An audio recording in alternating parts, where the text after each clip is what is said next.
2 more to go for today, and we're going to find out as we already have Gangstars and Team Gates claiming themselves chicken dinners. Who is going to get the other 2?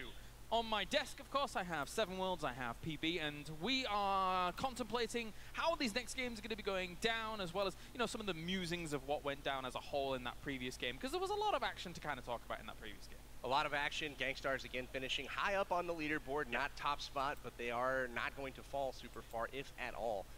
They should still finish in the top of the standings. But one team that I noticed that is not going to be doing pretty well. Actually, let's go right into the replay here. We've got RK at the very beginning of the game. Check this out. Team that I noticed doing some work. Not going to Danikins right there. Danikins doing pretty well. Actually, let's go right into the replay here. With the car 98. Look at that shot. Right through that tiny little window. You got to watch out for pretty much every single angle. Derpy with that car 98 was really impressive last game. This was an awesome engagement here with Clay and G25 there at the wall. The team chemistry right there. One pretty much starts shooting, he has to reload, so the other teammate just goes behind him and starts shooting as well, and takes out the whole squad. Yeah, and right here, look at that boy. Nerve just driving straight into the barricade and costing himself and Derek G That's a bad rip in the chat. I'm just saying. We've also got Crypto here going for the finish, and again, himself and Derek G. Remix, Remix clutching. That's a bad rip in the chat. I'm just saying. We've also got Crypto here going for the finish, and again, right there at the himself and Derek G. Remix, Remix clutching. That's a bad rip in the chat. I'm just saying. We've also got Crypto here going for the finish, and again, right there at the Remix, Remix clutching. That's a bad rip in the chat. I'm just saying. We've also got Crypto here going for the finish, and right there at the Remix. Remix clutching. That's a bad rip in the chat. Right there.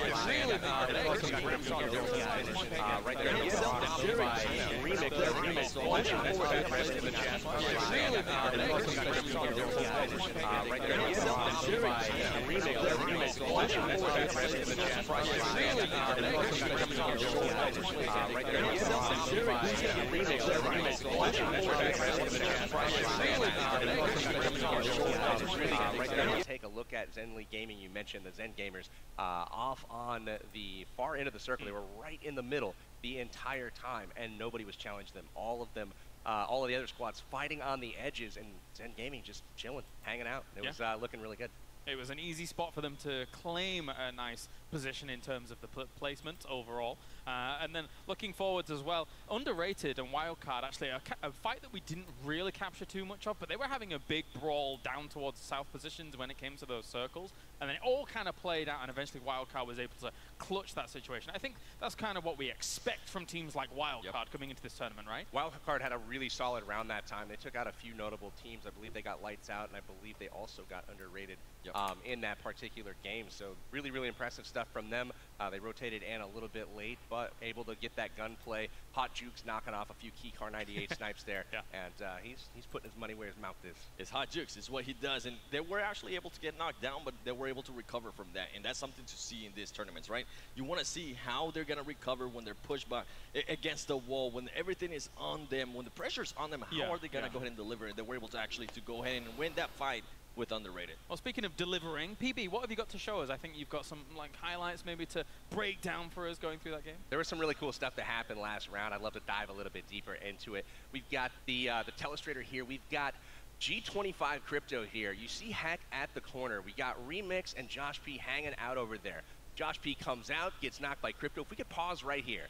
We've got ourselves Josh P on the ground. Crypto going for the finish here rather than looking at the man coming around the corner here. That's going to go ahead, get him knocked, go ahead and roll it, and instead of having his focus there on the teammate coming around, he's going to go ahead, get eliminated, and the clutch play from Remix popping around the corner, he's going to get the rest of the squad as well. Yeah, definitely one of those things you don't want to do. You don't want to go ahead and finish up somebody, because their teammate might be coming out behind them, and you will actually end up getting finished as well. So, well, I'm pretty sure he's going to learn from it. I'm pretty sure it's something that he realized he should have not just gone so hard for that kill. So I'm looking forward to see how he's going to go ahead and just pretty much rearrange his gaming style for game number 3. Definitely. Pachinki is actually something that we haven't really talked too much about, but when we looked at the qualifiers, nobody was dropping in Pachinki. Nobody wanted to go there. It wasn't until the last game of the tournament where one team finally ventured into Pachinki. This time it's been a little bit different. Absolutely. We saw in the first game, we had 2 teams dropping there. Second game, 2 teams. One team was the same, but another team was different. and people keep losing out. I think it's to Yep. Derek's Killers over there, right? It is. They're very consistent on dropping in Pochinki, and it seems like they actually getting accustomed to it. They're comfortable with it, and that's what it comes down to, right?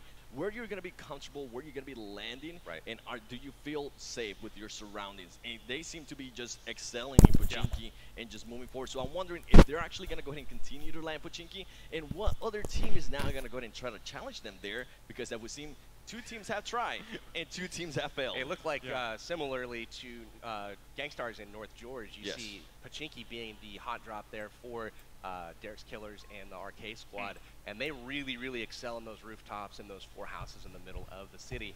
We saw, I believe it was Lord Shafaro and his squad drop there in the first game, and they noticed, maybe a little scouting report that Pochinki was going to be empty, and instead of being empty, there was a really talented squad there waiting for them, and you saw a second game clearing out and somebody else trying to take that role. Let's take a look at the standings as well here to get you up to date with what's gone so far here in our first 2 games. And Gangstars still sit at the top with Team Gates in second place, boys. What else do you make of it? Wow, look at the top 4. We've got Wildcard and those guys tied right now at 730 points, but it looks like the tiebreaker is going to go for the kills.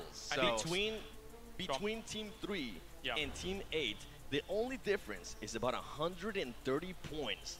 That is insane.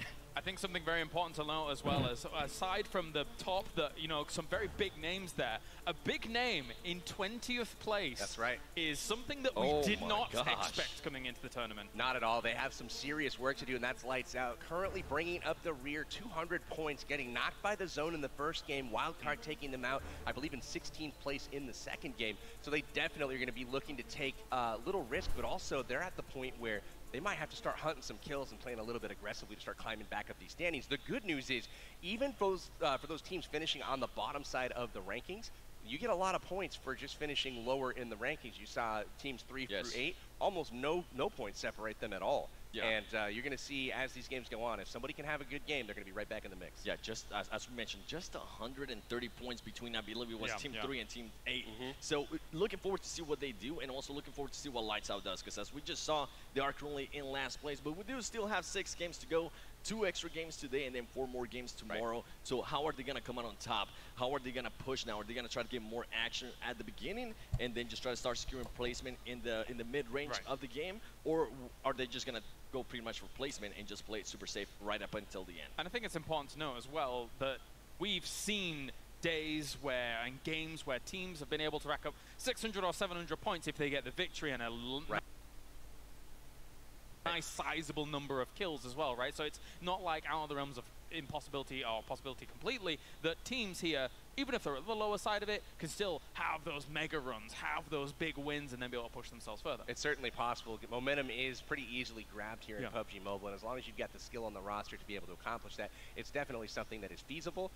One thing that we are seeing is in those top spots, those teams are starting to kind of solidify themselves, starting to get comfortable. I'm really excited to see if we can keep seeing teams like Gangstars and Team Gates and those guys and Wildcard, all of them kind of keep pushing the envelope forward. Yeah, as soon as they start getting comfortable, they're going to go ahead and just start coming out on top. You're going to see them a little bit more. You're going to see them start getting more kills. For example, Wildcard on 3. It's my wild card, baby. Let's go. I'm so glad they're on 3. Hot Jukes with the great plays in the last game, being able to go ahead and knock some people down there. But as we mentioned, it comes down to team chemistry. We saw it on G25, just beautiful chemistry.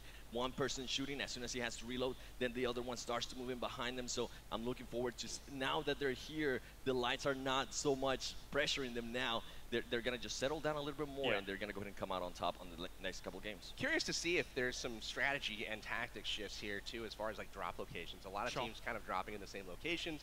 And obviously, for some, it's not working out all that well. They're getting forced into poor looting spots, early rotations, etc. You've seen Lights Out and Wildcard dropping in the same general area now 2 games in a row. Nobody wanted to challenge North Georgia Pole. They're giving Gangstars a full loadout. Really curious to see if anybody's going to challenge them early on, or if they're going to let them waltz right into late game circles with a full loadout, and everything that they need to be successful. That's true. As you were mentioning, for Wicked Gaming, you have for a wildcard game. You have Wiki Gaming in the crowd. Oh, there's so many W's. Kind of cheering them on as he was playing with them in the qualifiers as well as this continues. Thank you very much, gentlemen. Of course, there are plenty of options to choose from in PUBG Mobile when it comes to what weapons you want to take, what loadout you want to actually go into a fight with, as PB was previously mentioning. In fact, PB can cover all of the arsenal available to in PUBG Mobile. PUBG Mobile is an open-world shooter with weapons, ammo, and other supplies littered everywhere. Your goal? Be the last one standing, by any means necessary. This, after all, is Battle Royale. Once you drop onto the island from the plane, you'll want to quickly find the best guns, great armor, an adequate amount of ammo, and some weapon attachments so you have the edge in every single fight you're in. In PUBG Mobile, there are different classifications of weapons, and some are more rare than others. There are pistols, shotguns, submachine guns, assault rifles, light machine guns, marksman rifles, and sniper rifles. Heck, there's even a pan! Pistols and shotguns are great early game options when enemy players land directly next to you.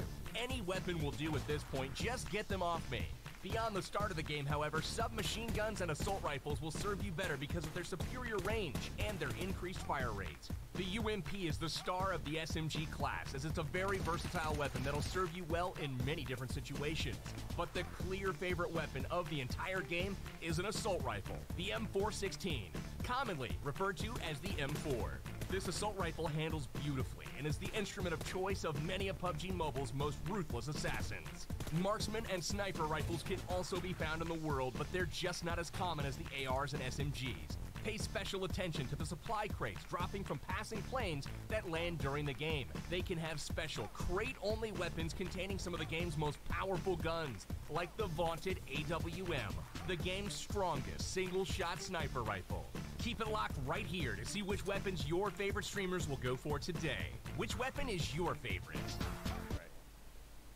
That's right, plenty of choices for you. As you mentioned, the AWM a good choice. I'm partial in PUBG Mobile, of course, to a VSS. It's kind of crazy how good it is compared to PC. Definitely. Although it's kind of a little bit underrated in PC as well. It can work out. I'll take that bolt action any day of the week. Give me that Car 98, give me the M24, that AWM. Oof. Another gun we saw is the Mini 14 Carnage with that just the recoil control on that, man, that it's insane. I'm gonna see if he's gonna go ahead and continue to use that gun, or if we're gonna see maybe the DP28 go ahead and start showing an appearance here. That's right. I haven't seen much of it. I got called out because I called it. It had a tripod. No, it doesn't. It has a bipod. Oh, thanks, Twitter. Semantics, I think, in the end. But regardless, it does work out very well, just being able to kind of lie on down if you're going to be snaking things and situations. Because you see, and we have seen here, even in the North American tournament itself, the potential for a spoiler later on. A single snake being able to win out a game, and something like DP28, when you're in that situation, is a phenomenal gun, right? You saw one of the members of Solid FPS's squad, Foul Play, was just literally waiting on Gangstars and some of the other members to come in, and he was actually able to wreak some havoc. He was all by himself, laying in the grass. That's kind of what you're talking about. If you're armed with a DP28, man, it's not going to be good. Especially in third person, and just Angry being able to go ahead and play for placement as well earlier. By him. After his teammate got absolutely destroyed, Angry just decided to go ahead and just pretty much start flanking around, use the edges, use every rock, use every bush, became almost a bush wiki. But those guys, I believe Team Gates knew that he was still alive, and they were just hunting him down. So you gotta see that from a lot of teammates, right? We still haven't seen pretty much a team being almost wiped out at the start of the game and seeing just one player, which we actually got to see that before, and they pretty much excel on it. Yeah. I wonder if it's gonna maybe happen on this next game. I think so. Sorry, we saw Hotted get hit early, and then of course didn't have armor, didn't have meds. Absolutely. And they got pressured there. I believe it was in Rozhok, and unfortunately their squad went down a little bit early, received that pressure. But again, most of the teams have been pretty cautious, haven't really wanted to engage a whole lot early. But yeah, it's going to be really kind of curious to see if we have that early action, if teams start to shift their strategy, start to get more aggressive, because these kills really do matter. I mean, the 15 points per kill is massive. And the thing is, a lot of teams are starting to respect each other, right? So as we were talking about earlier, we haven't seen that many teams challenge Gangstars or Team Gates at the beginning. They're actually the ones that are looking for the action. So I'm wondering which other teams are going to go ahead and start challenging them. We saw Solid FPS team start challenging Gangstars, and they actually ended up getting 5th place instead of first place. You So saw it a little we're bit gonna see last that game. a little bit more. Yeah. A little bit last game, kind of in the barns, kind of west of Farm there. You saw Gangstars holding down a position in a compound. You had Lights Out. You had a couple of other squads there as well. Team Gates was there. So you had kind of a standoff of some of the top teams. And the funny thing was, is nobody, like once Beowulf and crew knocked a couple of people, it was like, okay, that's Gangstars over there. They all got in vehicles and rotated, went to zone. So Maybe. rather than take that fight. Let's not go near Gangstars much. Exactly. I think that something that is nice for the teams, especially in game number 2, was the fact that zone shifts were a little bit more easy on the teams. Yes. Not as many hard shift. I think we're still expecting that from some of these games to come for sure, but at least it gave people a good opportunity to get in place. Admittedly, the finish was on Potato Mountain, so it can be a little bit open up there, but if you've got some cover, you're okay. You had the Potato Hill finish, and then you even had central zones pretty much the entire time. I mean, the circles kept going to the middle, so all the teams that made their way in early were rewarded with those positions, and ultimately it ended up being pretty good. There was kind of a hard shift towards the end with Zen Gaming. Sure. That was really funny to me because they were sitting there waiting, like, we've got zone, we've got position, let's do this. And there was nobody to challenge them. They were all fighting on the outskirts, on the flanks, and then finally, just Team Gates made it into the final circle, and they had no idea. You heard that in the interview. They had no idea where Zen Gaming was, but they saw that smoke, and they were like, oh. Yeah, that's but what it worked out so well for them that they actually ended up getting second place. So we've seen that actually working for them. And with that zone, as we were talking about, if the zone just keeps going to the middle, it does come down to who's controlling a certain building, right? Because there's the ones that are actually going to have to pretty much just fence off people from their building. So huge advantage there. Now is the next one going to go ahead and have a little bit more zone shifts that like we saw in the first game? Because the first game was absolutely ridiculous. 15 teams still alive. And I don't think in this one, towards the end, we didn't have at least 15 teams still alive. Which is surprising considering we were playing third person. Usually we tend to see more teams alive at the end of the match. They had a lot more mid-game action this time. A lot of teams engaging like Gangstars and just some dudes, and you had solid FPS and foul play there. And there was a lot going on in the middle, and teams started to get wiped off the board. And by the time they did make it to the final circles, there was only 3 teams left, and it was pretty easy for Team Gates to just mow right through them. Yeah, you don't have to worry so much about getting third party, right? Because that's something that happens a lot. In case you don't know what third party is, it's pretty much when you're engaging with somebody and then another team just comes out of the middle of nowhere and destroys you. You get shot in the side, shot in the back. That's never pleasant, right? You think you've got somebody on the ropes, and then all of a sudden some other clan rolls up and you just get absolutely pummeled. Yeah, it can be brutal sometimes, I think. Well, we're just getting all of these teams ready and good to go, as obviously getting 80 players into a lobby can take a little bit of time here whilst we get things ironed out. For now, though, let's check in with Mr. Seven Worlds as what not to do in PUBG. Welcome to PUBG Mobile, How Not to Be a Noob, presented to you by the 7 Worlds Gaming. In this video, we are going to be showing you some situations that you might want to go ahead and stay away from so you don't become the first person to die.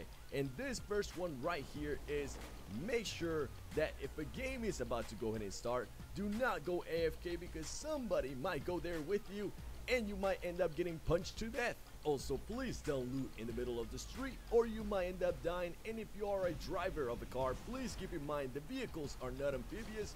If you end up going into the water, more than likely you are gonna go ahead and drown and die. So please don't be a noob and end up sleeping with the fishes. Please remember, grenades can be used both ways. You can use it to kill enemies, but if you hold it for too long, you might just end up blowing yourself up. And when you are traveling throughout the map, please keep in mind to watch where you're going or you just might end up looking like a pancake. Now that you have not died to cliffs, please make sure you do not bring a pan to a gunfight or you just might end up getting killed like this and having somebody telling you to sit your butt down.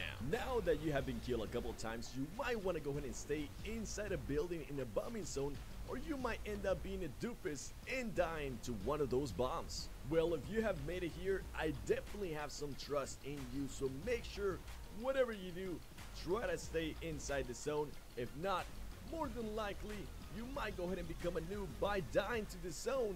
And if you are in this zone, please heal up in time or that might happen right there. Thank you so much for watching. Now let's continue with the Star Challenge. Looks like a lot of that, of course, was on Sandhawk as well, and you can join on all the action with the new map on Sandhawk on PUBG Mobile by downloading it in the Galaxy app as well, as our tournament is brought to you by Samsung Galaxy Note 9. And still here at the desk, just waiting for all of our guys to get into the lobby. I'm getting word that we are almost ready for our game, which is very nice. What do you want to see in this game? Any thoughts kind of coming into our third game of the day? Lights out. I want to see how Lights Out reacts. Game number 3 now. They need to step it up a little bit more, especially in 20th place. They need to go for the kills, and they also need to go for the placing. So I'm interested to see which one they're going to go ahead and decide for, placing or kills or both. So Lights Out is one team that I'm definitely going to be looking at this game. Definitely, I'm in the same boat, looking at Lights Out for sure. I want to see if they want to go head-to-head against Wildcard again off the drop, or maybe they go somewhere else. Look at where some of the other squads may have landed somewhere a little bit, you know, maybe off the beaten path. I don't know. It's going to be interesting to see for sure. I'd like to see some of the other teams that are finishing a little bit lower in the rankings right now just be aggressive and try to make a name for themselves, because right now you've got those top teams are starting to pull away a little bit, and a couple more consistent finishes from them.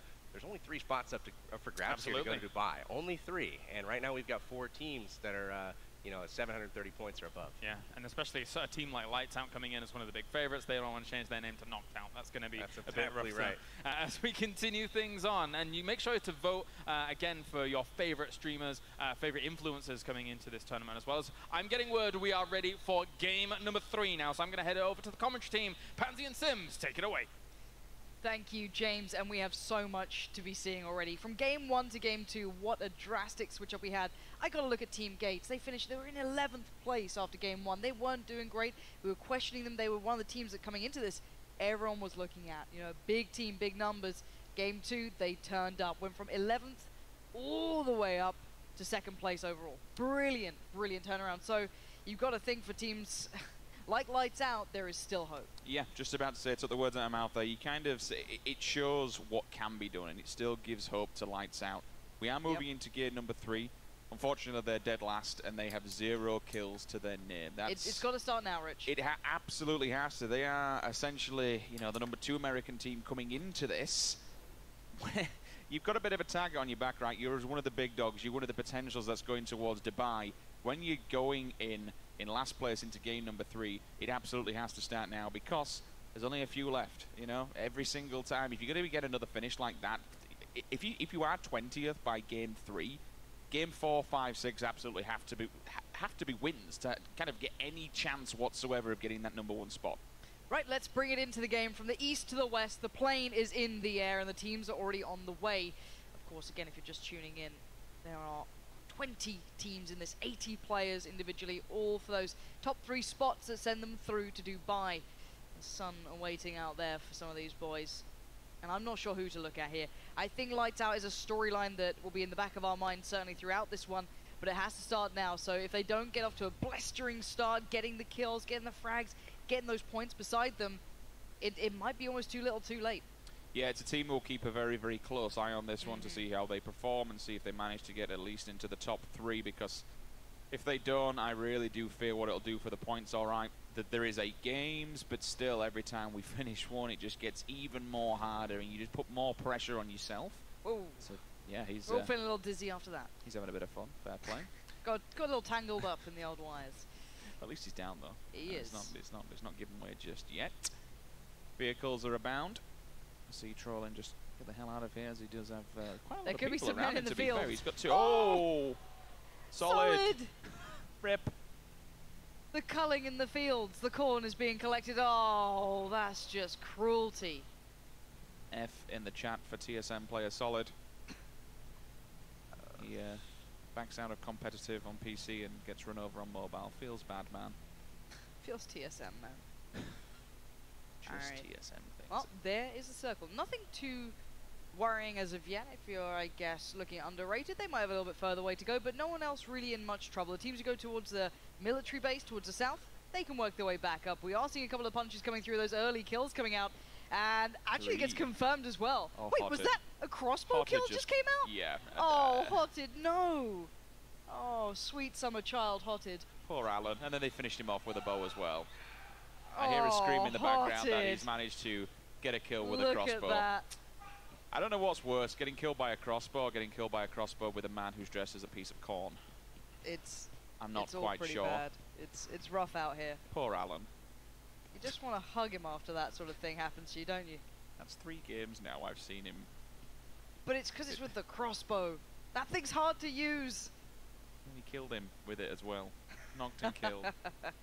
Oh well, there's 3 teams lurking in Pachinki, so we might have a bit of a battle of the bands in there. 13, 10, and 17. Let's run through. We've got Derek's Killers on team 17. Number 10. They've been good at that. Winsanity, and then we also have, unlucky for some, the Pachinki Bandits actually inside Pachinki. Can they live up to their name, and can they clear the rest out here? Derek's Killers have been phenomenal so far at this. This has been pretty big for them, so we'll see if they can do something with this. You gotta remember, they had a 2nd place finish as well in game number 1, Absolutely. right? For a team that gets voted in, everyone's like, oh, okay, maybe it's not one of the pro teams, one of the big boys, but they're living up to it. Okay, they've dropped down to, I think it's 8th place now, but still, I mean, hell, they're a lot higher than the 2nd ranked team coming into this. That's a little bit worrying when you put it like that, but you can see Team 10 on the screens with Insanity already trying to eye up where the opponents are, using that 3rd person to the best of their ability, checking those corners before you walk around them. We saw so many people being caught out by that. They're getting closer, Lauren. Getting closer on the western side. They've only got 2 buildings between them, an abundance of lines of sight, so to say. One's on the initial level 1 building just in front of them, but the rest of them are all backed off. I say no armor lacking. Armor, should I say, across the board. Level 1s. Weaponry is only shotguns and pistols. This is the worrying thing with Pachinki. You look at the city. It's hard to split it between 2. It's viable, but you want loot. That's the main thing here. Between 3 teams, you're gonna be suffering to find it here. So Team 17 does have the, I guess, the main cut of the meat, right? They get the prime of the steak, as the other 2 will have to fight for the scraps. Essentially, Derek's Killers, they can wait until the fight engages and then push it. All this is going on. Those 2 teams are in a stalemate, so they're not collecting gear, they're not getting armor, they're not getting weapons. They are going to be really poorly underlooted. Oh, did someone just nade themselves? Didn't see. I The think kill we might feed is have had a quite self-nade. quick. It is. It's you blink and you miss it, but I think we might have just seen a little bit of a self-nade coming out. Oh, okay. Yes, thank you, observers. The slow zoom of judgment. It was him. Feels bad. I mean, they probably won't Here we have go. the bandages to get back up to full health. A kink in the armor has been found, and now Derek's Killers, they're lurking. Assassin's Creed atop of the buildings, looking forward. The Corn Killers are here. Sow the seeds of their dreams. We are seeing a couple of exchanges going down as well. I'm not sure where they are. They're not in Pachinki, those kills coming through. So that's going to be somewhere else where potentially pretty far away as well. I'm not seeing too many teams overlapping. I'm curious where those kills just came from. Well, FP, that's going to be foul player, right? So that's another member solid initially going down. Then we see exclusive fall as well. Things aren't looking good for foul play so far. No, not this round at least. Still, Derek's Killers, I like what they're doing. They're just sitting here now. They're waiting for the initial fight to break out across the road. They know exactly where these players are. You'll keep iron sighting from the top of the building. Make sure he gives the information. The rest of the team can read off the back of him. The thing is as well, if you are on Derek's Killer's side, you almost don't want to be taking needless fights because it's very easy to get revives and your points can get taken. Another team's rock. Is that another team rocking up in the back lines, Lovett? Nope. Same teams. Same teams. 3 teams. 3 teams.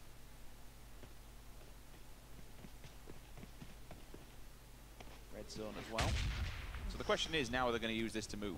I personally wouldn't. I'd just try and get decent cover. Split north and south and lock them in so you can't lose them in the buildings. Because the bigger problem becomes that it's very hard to confirm those kills. The kills and the points, it's not just from knocking them. You don't get the points for knocking, you get the kills confirmed to your points. So that's what you don't want to give. You don't want to give it to the other team that's hanging around there. You want to get those confirmed.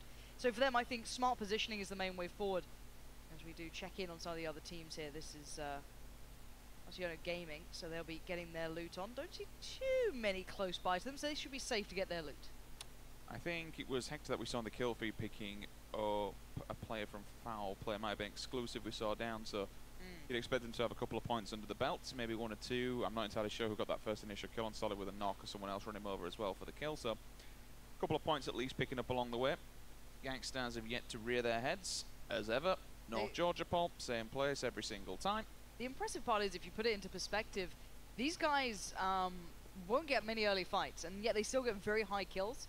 So they make it count very late game, and they're good at it. You know, whereas you'll see other teams getting maybe 4 kills, potentially more, because they'll have early exchanges, whereas these guys will get the loot they want, which is great. There's other benefits, don't get me wrong, but they'll get the loot they want, and then they'll work their way out and have mid to late game fights. Now, with the blue starting to really creep its way forward soon, teams will have to keep that in mind and have to start positioning accordingly. However, this bodes well for the teams towards the western side of the map. There's still plenty of loot available. We do see the teams towards the southern sides of Georgia Pole continuing their loot route as well. And Lights Out, they were the team that we wanted to kind of discuss here, because I know a lot of people at home will be keeping tabs on them, considering they came into this looking good, and then where have they been today? Not here. Yep, they are inside the circle. They are taking that westerly course. Not a big fan of it myself. I suppose if you do move up into West Town for Georgia Pole, you've got all that. You will have to maybe fight team number 5, which will be Wildcat if you did get a little bit too close and overstepped your boundaries. I think the biggest story for Gangsters is the fact that they have their, not only their loot runs, but their loot cycles, because no one's here to bother them. They have their own little routes that they can do. They can pick everything up. They can just get completely geared out of their mind, and no one just bothers them whatsoever. And then once they exit that place, they are just 2s, 3s, snipers, ARs. It's all in abundance, and the grenades as well. We've seen some absolutely kick-ass grenade kills from them. Still, over here with team number 10. This will be Winsanity. I'm seeing a lack of armor. That's the shotgun. Oh, the shotgun denial. That's huge play. Hits him through the window. There's a little doorway opened up, but he is pretty tagged. He's heavily tagged on the Uzi. Did its damage. We're having shotgun battles left, right, and center. The players are kicking off. You can see it now. This is close quarter combat coming through. Sprays inside the building as he goes down. Turns on him on a pinhead. Denies him entry inside. And now the question is, can they get the revival? All 4 players will stay alive, but finally, here we go. Derek has raised his head. It's time to get involved. Winsanity trying to stay alive. They're the ones who got the kills. They're the ones who did it all. But this could be the ruiner. The nade, it looks pretty good as well. It's coming through. Keep your eyes on that kill feed. If that goes off, and just about staying alive. They could be completely dismantled as Derek's killers. Oh, there he goes.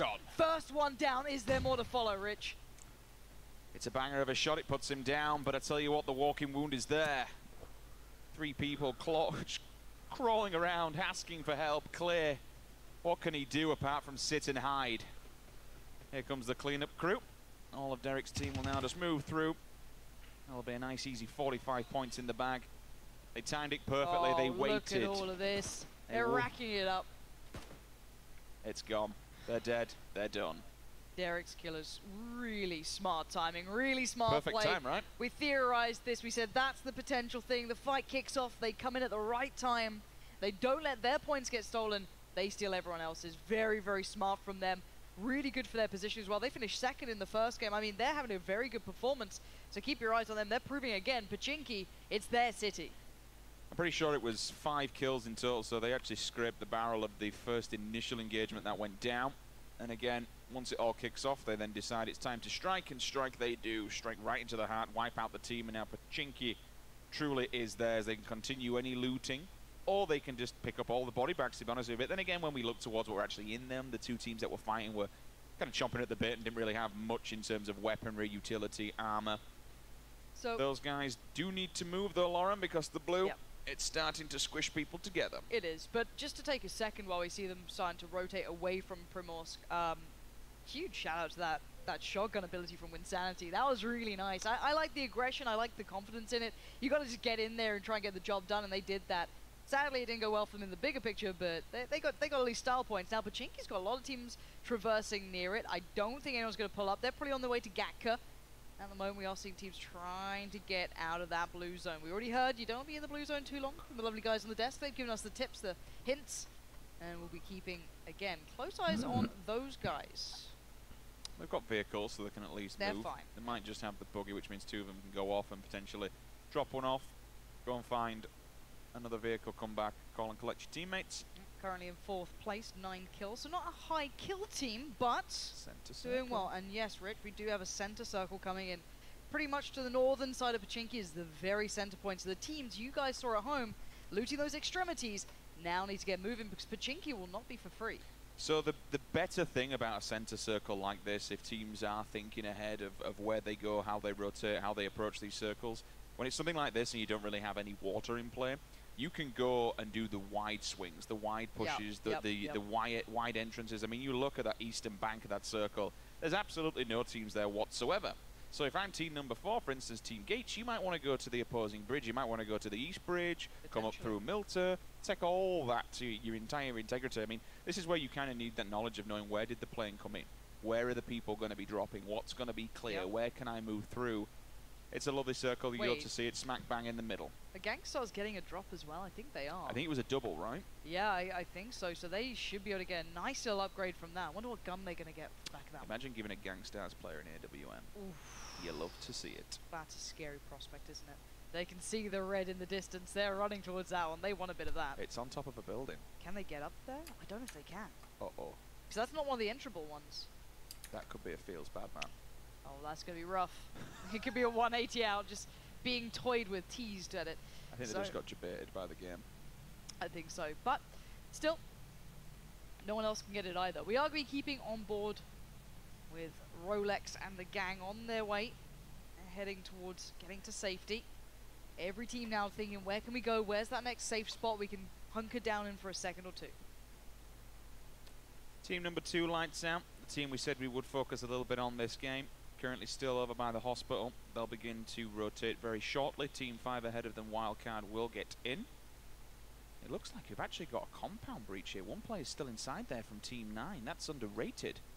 Meanwhile, the rest of the Hammers, they've pushed in. He's hanging around here. This could be interesting. The grenade, or maybe it was the molly there, off the back. So you can hear the footsteps. They know exactly what's going on. We'll see if this engagement does kick off. He's going to go for a bit of a long run out in the open. Sees through the field. You can hear the DP in the background. The Corns are alive. And they're kicking. You can hear the Kar 98 as well. So sniper rifle in abundance. And Animosity showed some real aggression before. Probably not going to be the case this time around. Memory Sports being a little careful. Both sides are. We're getting down to crunch time. We're halfway through the day. You don't want to be giving it up now. You don't want to be letting those kills slide. It's one of those anyway. You come into tomorrow if you've got a nice little bit of a buffer when it comes to points. But look at this. Team 16 are surrounded on all fronts. Hammer Esports, I don't think they're aware of it, but there could be some trouble here. What did we mention earlier on, funnily enough? Team Gates, they could have taken that easterly bridge. They've done it. They've taken the wide one through the blue. Really nice. And now they've got so much open space to play with. The great thing in their minds as well is they know that they're the ones coming off that sort of area as well. No one's been in front of them. Ooh, a couple of nades here and there. Here we go. This is when things get a little bit fun. Cooked it. No one close enough to catch any issues with that. A little bit too long, so it exploded through the air. That one could be better though. One player's moving in the wrong direction. It may have just fallen short. Again, I don't think they're going to make moves on this. It could be a couple of peaks here and there, but they're being quite cautious. You don't want to make mistakes. The crossfire though set up, so as soon as they have to exit that, they're going to get murdered. This is another breach. Talking about breaches, Team 7 here, Team G25 that everyone loved to see before. They're the guys who had those great fights up in Yasnaya. So if they can have a little bit of that again, this could be brilliant up against just some dudes. So a nade or two could really alleviate this pressure. There's the first nade. Oh, look at that angle though. He's ready for it. They want to breach this, they can crack on. His teammates are pretty far away. He's all on his own here. Going here. They're pushing. They're pushing. They're going to try and breach. Let's see if he can get anything done here. There's 4 players coming his way. The door's open. The welcome wagon's there. They're pushing up the stern. He just needs to hold point for now, but taking on 4 is going to be all kinds of dangerous. Initial shots come through, and unfortunately he doesn't even manage to connect on with 1. The push is real. And the confirmation is there as well. Knock, instant flush, and the 3 remaining players from Team 20, they can just only look onwards as their fallen comrade goes down. Yeah, they didn't even try and support him at that point. You could have maybe set up a little bit closer to try and create some sort of crossfire, catch him on the push, give some information, but he was left to rot to that situation. But the southern side, this bridge, is looking very, very scary. There's potentially 2-3 teams who can have a fight on this one. It looks like we've got one team further down below the bridge, but there's going to be fights around this. They're being locked out. Needs to be really careful though, because there's 2. The player that he has just taken down, the other 2 are by the post, and I don't think he realizes that. They haven't shown their face just yet. Now he gets spotted. Oh, they need these shots to land, and accurately, the M16 could be perfection at this. There it is. That's where you want. That accuracy from this gun is so good. That's knocking 1 and puts the other player on the back foot now. Silencer on the back of it as well. Give you the 5% deviation. It's not too much compared to the Flash or the Compensator, but still, it's a fan favorite with everybody else. Look at this flank as well, looking for new angles. Trying to deny that revive if he tries to go for it. Really nice aggressive positioning off the back. Trying to confirm that kill, get those points in the bag if they can. Stalemate for now. You can see Hector. We've seen his name pop up quite a bit. That's a grenade kill comes through. That's a trade. Oh yeah, it is. This is huge. This is really, really big. They're Now answering he back. has to go. He's got to push this one. He's going to try and smoke, try and do something, but in your head you're worried. Now you're thinking, wait, do I have time on this? He's Second going on this the wide wide. flank. He's going to try and make this one happen. The UMP in hand. You can see on the other side, he's trying to keep them pressured. And here comes the push. M16 locked and loaded. Does he find him in time? One play goes down. He gets that. That's points on the board. But the kill in front of him, that's the big defining point. His teammate's bleeding out. He has to get there fast. Grenades there, so he might actually be able just to roll this to one side, and then he should be aiming at the other to try and push him out. And look at that, There it just is. like that. The bait is real, but the turn on is two. There's a teammate in the back lines. He's just turned up. Another teammate comes through to try and help him out. Oh no! What a mistake! Unfortunately tries to chase it, but he will confirm the kill. Just see the tombstone appear on the left-hand side. He's down, he's dead. He can get the first aid off. But his teammate's still crawling in front of him. He's still It there, is. yeah. He's still there, so he can potentially try and save it because they're down. 50% remaining, 25 if he falls. The smokes are there. He can build a little bit of a wall, but it's dangerous, Lauren. Yeah, it really is. We can see one of the teammates arriving, but a little too late. One of the girthy dingoes in the back lines could have got there. That was the tag we saw coming out. That was one tag from the other teammate trying to save his team, but it's too little too late. The blue will start to move in just a little bit of time, but for now we do see the new circle coming in. Very central towards Pachinki, towards the west side of it. A little bit of the north of the ruins included. That UMP almost made me jump. Yeah, I'm going to say it was a little bit worrying, a little bit more worrying for the rest of the players that were the onslaught there. Just fell victim to G25, decided to breach the compound, but the UMPs are real up close and personal. Happy Very days strong. for the spray down. 4 Really kills nice gear in the too, bag. Rich. Yeah. Really well geared. Even with that UMP, the SMG's close range, you know they do work, so very, very nice. One thing to notice, Lauren, look at where Lights Out are. They've been so quiet recently. They are playing extremely passive. Yeah. We'll see Gangsters going flying by them. This is scary for Gangstars because Well, they every can't- compound is pretty much taken at this point. They need to be very Yeah. careful where they position. Here's fine, and I think they've scouted that out well. They like to be central as well, which they can't do in this one. I actually like it. Yeah. Don't just go dive bombing in. There's no point because you need to be aware that other people could be lurking. Meanwhile, Team 19, that'll be Taserface just looking onwards. You saw for a second on the map there towards the drop of the team on the back lines, but Team 15 could potentially hold off a Team Fandy here. The M16, this is where you want a full auto gun to get that spray in, but the tag. Wait, they've got out of the car. They're going to Yeah, take the they want fight it. on this. They fancy it. They've all dove out. One of them's already pretty much smashed to a million pieces. His teammate gets him over the shoulder. The spray's there with a 6 times confirmed kill. Team eliminated just like that. It was a bit... Oh, did you remove? No, No, all good, all good. Marciano Gaming, get in the Everything's car, fine, get boys. moving, get driving, get to the safety. The blue is coming, so they've got a nice clean shot at this, just straight up that road, and they're okay. They can divert into the path if they want to. They just turn up, get a Kill casual 'em. 60 points, knock a team out of the competition and carry on. I mean, Perfect. fair play to you, lads. That's exactly what you want if you're them. Get those kills on the board. Everyone else has a little bit of a compound, a little bit of an area to be in. A couple of teams arriving late, but as you said, Lights Out, very passive so far. We needed to see more from them. For me, I wanted to see a bit more aggression, them trying to get those kills, but I guess placement points is what they're here for. The thing that I don't like about them now is their position, because from ruins they have no vehicles, it's just open territory. Okay, it's a bumpy road to get where you want to go, you can play off the defilades, you've got trees, you've got bushes, you've got a lot of angles and divots that you can kind of hunker down into. But the problem is that you've got 1, 2, 3, 4, 5, 6, 7 teams literally boxing you into a corner. If they don't get that hard shift, Yeah. that is going to be a nasty, nasty, nasty rotation. Yeah, it really is. And let's check in with our top 3 teams if we can right now. We still have Team Gate. Well, Gangstar's still okay, but now they need to move. You've seen that new circle? It's all Pachinki. Get on towards the east. Team Gates, where are they right now? They're not looking too bad. I'm pretty sure they're doing okay. They're still in the circle for now on the western side of Pachinki. Couple of shots there as well. Speaking of them, let one fly. They're still in a good spot. They can be gatekeepers here. They can actually get some points on the board through kills potentially. They're only one of, I think, 3 or 4 teams that actually have vehicles at the moment, so they're going to go for a rotation together.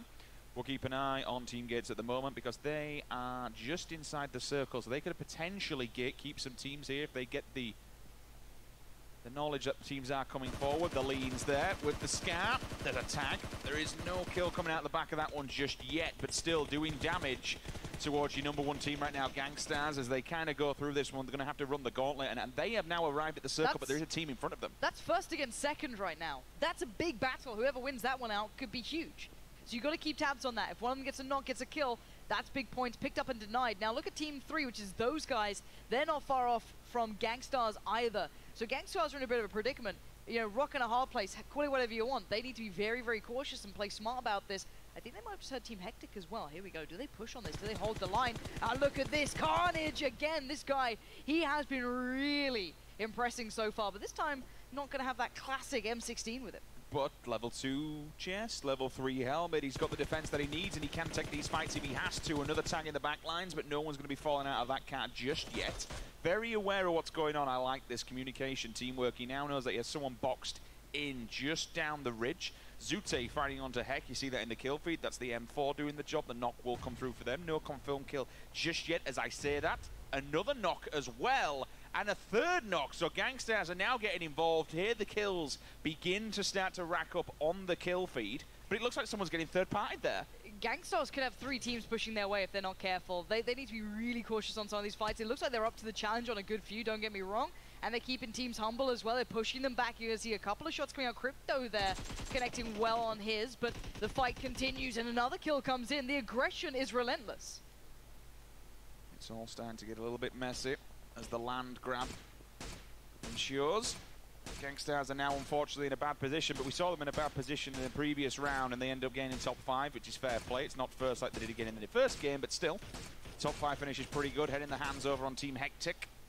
You can see the distress on the players' faces. Team G25 is over there as well, and we know their aggression, their love for it, so you can see them trying to create an avenue to push. This seems a very, very big character. Them Crypto already going to find one. That's big for him. Knock comes out, and the push coming from Bullet. He wants to get to the high ground so he can shoot downhill, create that fire for them. And it looks like, again, Crypto's there. This could be, finally, potentially Gangstars being pressured very early. They could be in real trouble if they don't find a way out soon. There's only two of them stood up, 50% of the team remaining. They've only got 2 kills in the bag as well. This will be the first time we've seen them out of the top 10 from regionals. They didn't even do that in regionals. This is scary stuff. Several players answering back. We're just keeping an eye on that kill feed at the moment because it's telling the story of the bigger picture. Players are dropping left, right, and center. Gangstars will get a 3rd player up. That's good for them. 75% of the team back in the fight here. Meanwhile, further afield, we'll look towards Team Gates. They're taking fights to themselves. They got 5 kills, Lauren. 75 points already. Their position in the circle is phenomenal. They are in the best spot you could imagine. They have safety on that side. They could get flanked on, so keep that in mind. But for now, they are really, really well positioned. And they've got range too. That's even better. The big fight in my eyes is between Team 1, which is Gangstars. You've got Team 3 and Team 7. All these players are aggressive. They're good as well. Those guys are the ones up further towards the north. The ones towards the south right now are G25. And the deadly duo, or maybe triple at this moment, is Gangstars. They're out towards the west. Oh, this grenade. That could be big. Imagine. That nade, if only it finds its place. It's done enough damage. It can at least maybe do something. Zute getting tanked up in the background. That's G25 down as well. That's not good.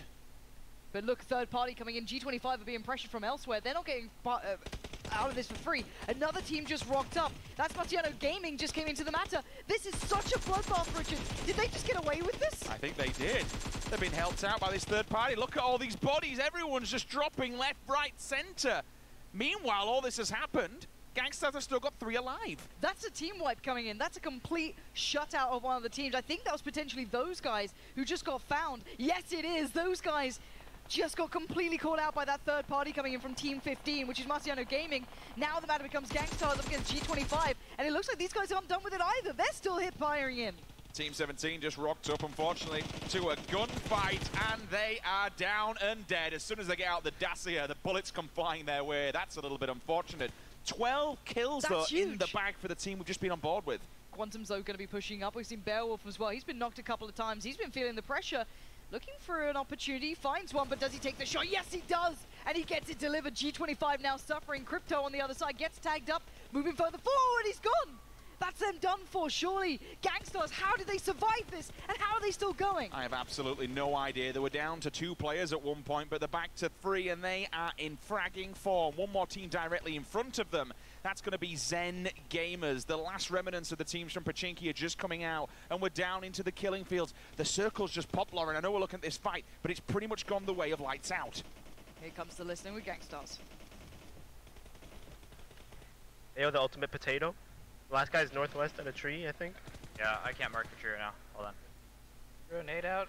Northwest Northwest last direct. guy. Way to push back right. Way to push back right. Let's go.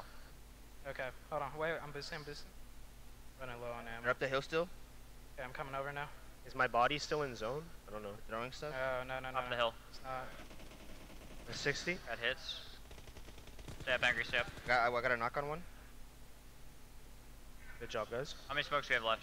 Same tree I knocked him at. Another down. Oh wait, no, he's still lit. I just got knocked from Sam from the left. Through the smoke. I'm getting shot through the smoke right now, what the heck? Rolling back. I need a res fast. Yeah, I'm coming.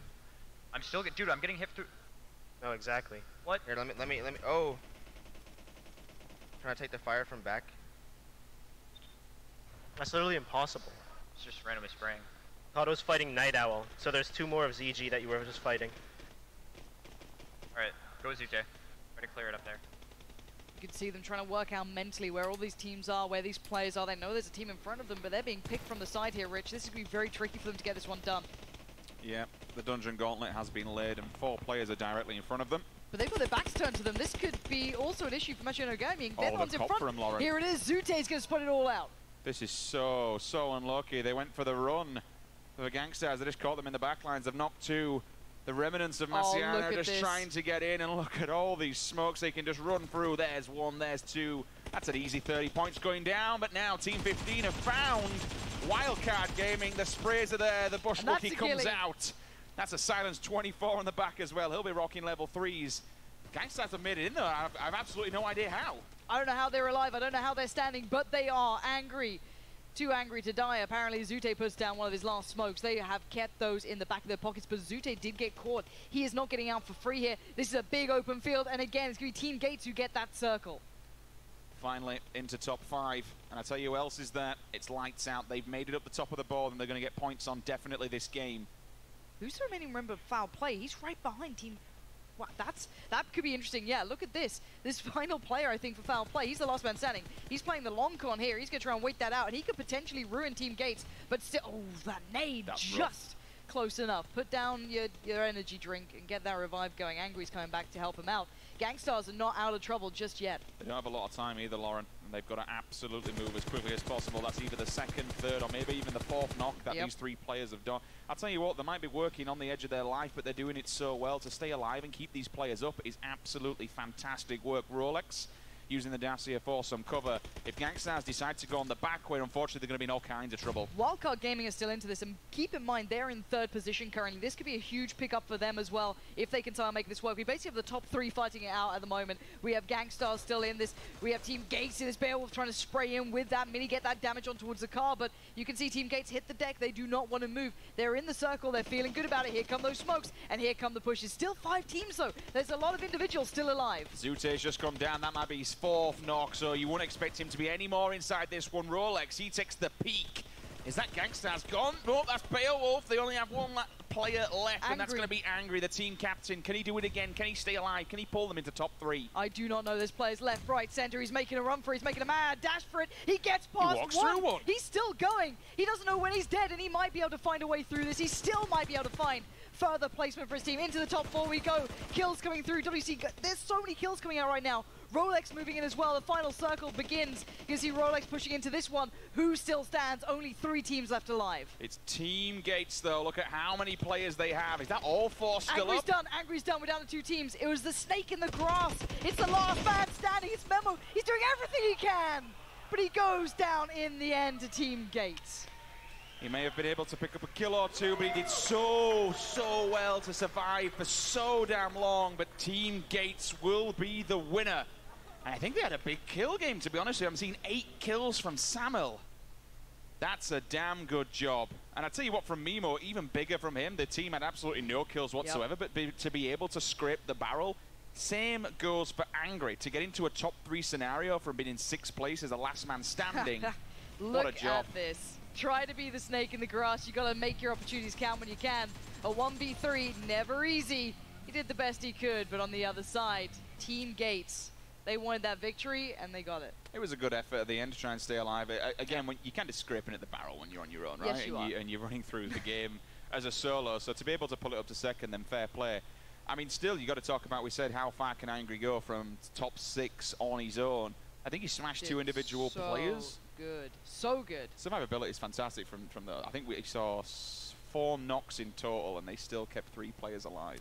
Incredible work. I want to look back at that game, though. I want to be reminded what we just saw, because there's so much action from start to finish. And as soon as we do that, we just have to replay this and remind ourselves of solid FPS's Feels Bad Man, and of course, straight from that, from a run over, we go into the sweet arrow kill. This was the big one, though, Lauren. This was the absolute massacre with the shotgun. Look at how he just gets turned on. We saw it at the start. It was so good. That was really filthy work with that shotgun. That makes you mad to be killed by, and Dunn happy to get those kills. We'll just let this one roll out, and you can see how some of these kills and all this action unfolded. It was a fantastic game number 3. We're moving on to our final game of the day. I think the smaller story from that one was seeing lights out. We said they had to step up to the plate, Lauren. 0 kills, though. I don't think that's going to be enough for them. I think the desk will probably go into more detail about that.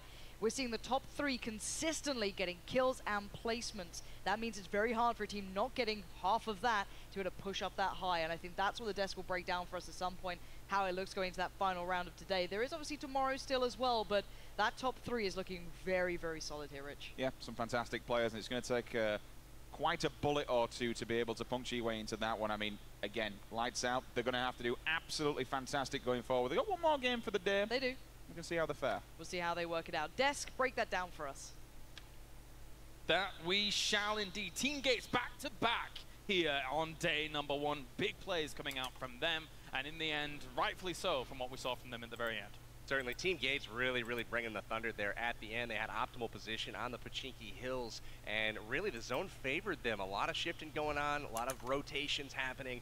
And again, they had really good position along with those guys at the top of that ridge.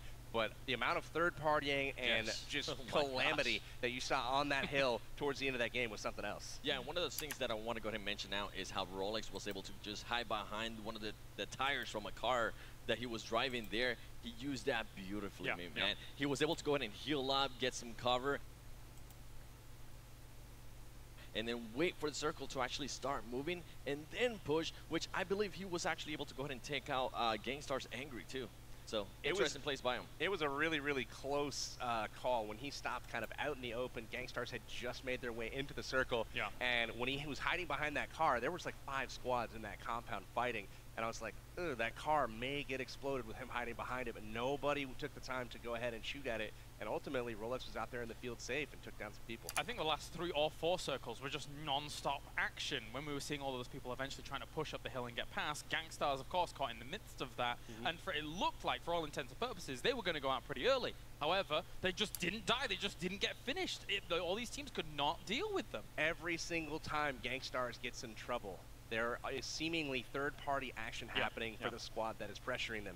Gangstars gets knocked, they're in trouble, they've got 2 guys down, a 3rd one lit up, and then all of a sudden, car rolls up out of nowhere, and the group that's actually putting pressure on Gangstars, rather than finish those knocks, they're like, you know what, let's get these guys instead. Let's help you out. Gangstars moves on every single time. If you give them an inch to revive, to get those smokes down, they're going to take advantage every time, and they're doing a brilliant job of that. And one of those things we actually did a listening, and you can just tell their team chemistry is always on point. If they are being pressured right now, if they are behind the wall, as we mentioned and as we have seen, a team always comes in a way, helps them out, but they go from, they take advantage of that. They don't just stay in the same location. They're always moving. They're looking to improve. So great map awareness also goes into that. And they're at the end, Angry just being by himself, being able to go ahead and take out Hot Jukes. Insecure, I believe it was a 4th place. That's twice now that Angry has really clutched up and survived, basically. He's gotten down to him and rather than engage and try to get a couple and one of those things we actually did listen, and matters. You can I mean, just tell their team chemistry is always on point. If they are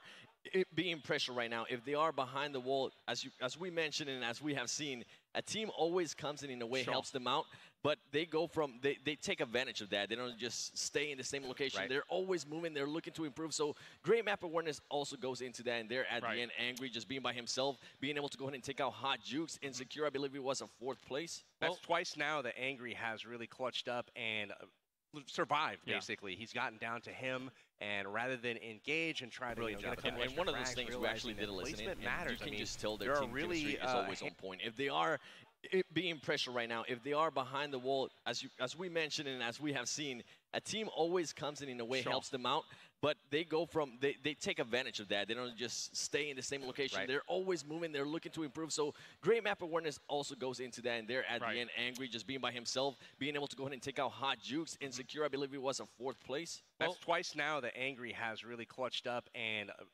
survived, basically. He's gotten down to him, and rather than engage and try to get a couple and one of those things we actually did listen, and matters. you can just tell their team chemistry is always on point. If they are being pressure right now, if they are behind the wall, as we mentioned and as we have seen, a team always comes in a way, helps them out, but they go from, they take advantage of that. They don't just stay in the same location. They're always moving. They're looking to improve. So great map awareness also goes into that. And they're at the end, Angry just being by himself, being able to go ahead and take out Hot Jukes. Insecure, I believe it was a 4th place. That's twice now that Angry has really clutched up and survived, basically. He's gotten down to him, and rather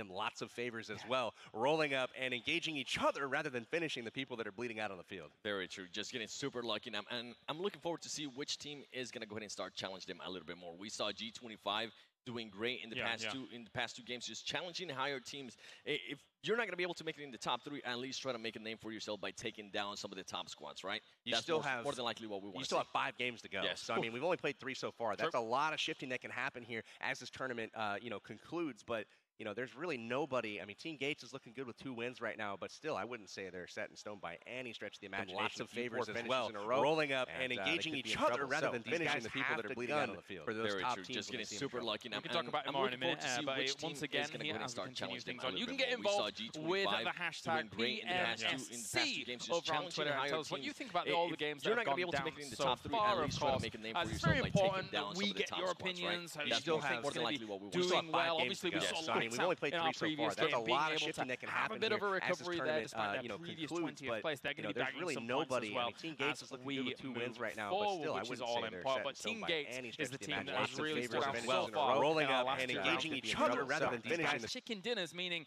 that they are really racking up the points now and even challenging Gangstars, even though they got 3rd place in that previous round, for that top spot so far. Let's head over to the interview as 7 Worlds is ready. Ladies and gentlemen, I'm here with the winners of the last round, Team Gates, and I think today I'm going to be talking to Mr. Carnage with an insane shot there with a Mini 14, bro. Just tell us, what was going through your guys' mind on that final circle? We needed to make sure we got in the zone. We had to rotate around the circle, and we threw a few smoke grenades to make sure that no one can see us through the smokes. And it was just pretty much call-outs from that point. My team did a great job. I can't say enough about them. They're a great squad. Yeah, and that's something we're actually pointing out. Rolex pretty much being able to hide behind that car, heal up as he was getting shot, and you guys starting to reposition yourself. Great plays overall, guys. Back-to-back wins, something that we've seen before. Are you guys going to try to go for that back-to-back-to-back? Oh, yeah, definitely. Of course. You go. There you go, ladies and gentlemen. Team Gates, the winners of now the past 2 rounds. Stay tuned for game number 4 now. Back to Calares. Thank you very much, 7. Indeed, as Team Gates looking very fiery and fierce coming into the last 2 rounds. Let's see if they can continue that kind of performance. For now, though, make sure to grab yourself PUBG Mobile, of course, by downloading it in the Galaxy app on Samsung Galaxy Note 9 as well. For now, we are going to go to a short break here, ladies and gentlemen, and when we return, we have only 1 more game to go for the Star Challenge North America, day number 1.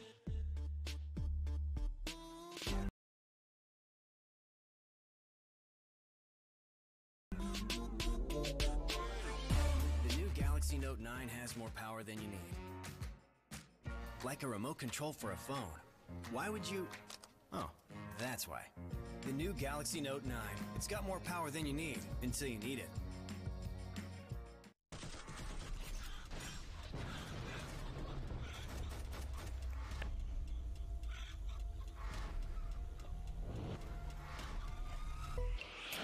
Dana, and I am the current team captain for Lady Hammers. It's hammer time. To be, fairly good at PUBG Mobile is learning your maps and learning where to drop and learning your attachments for your guns and learning all these things and what's a good loot and what's not good loot. So one of my teammates is Hammer's Knight, and Knight is my all-around player. She is good at being passive and aggressive. So when I need her to rush a building, she will probably squad wipe, and that makes me very proud.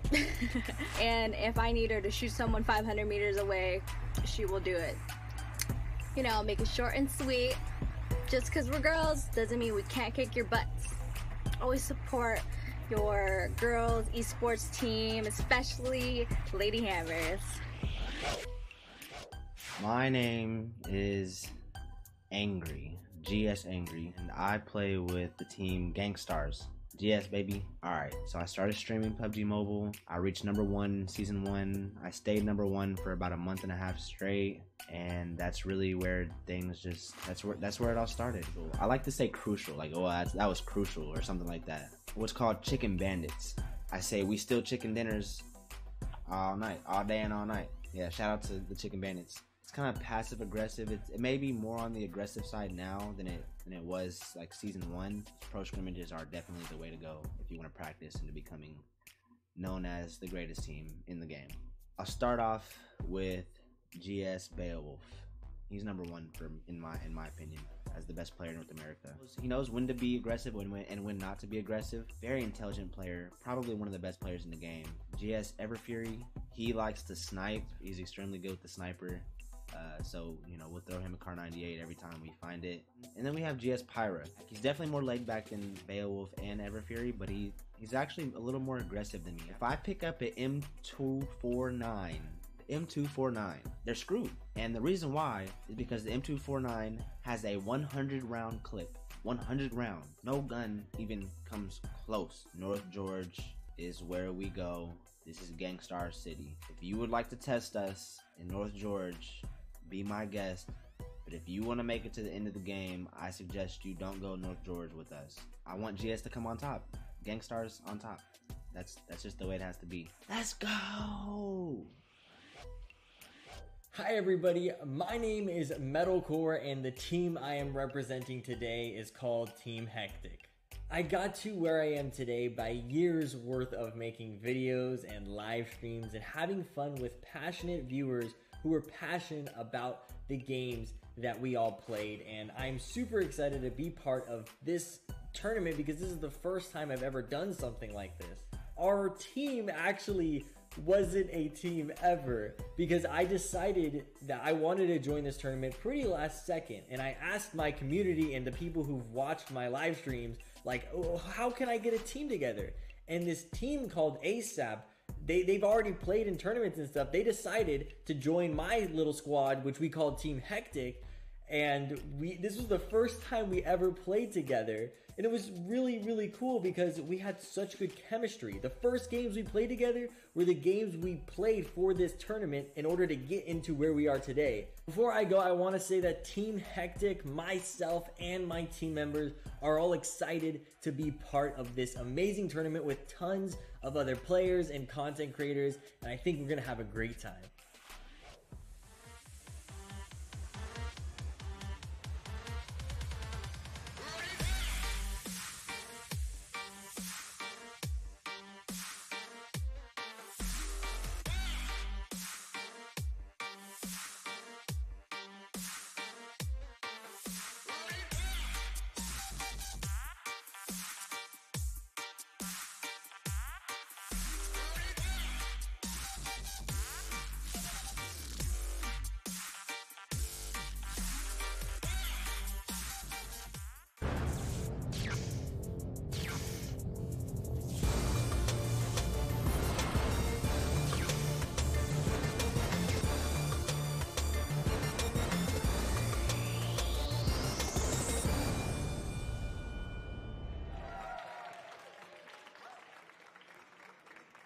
Welcome back, ladies and gentlemen. One more round to go for day one here for the Star Challenge North America, as we have all of these teams vying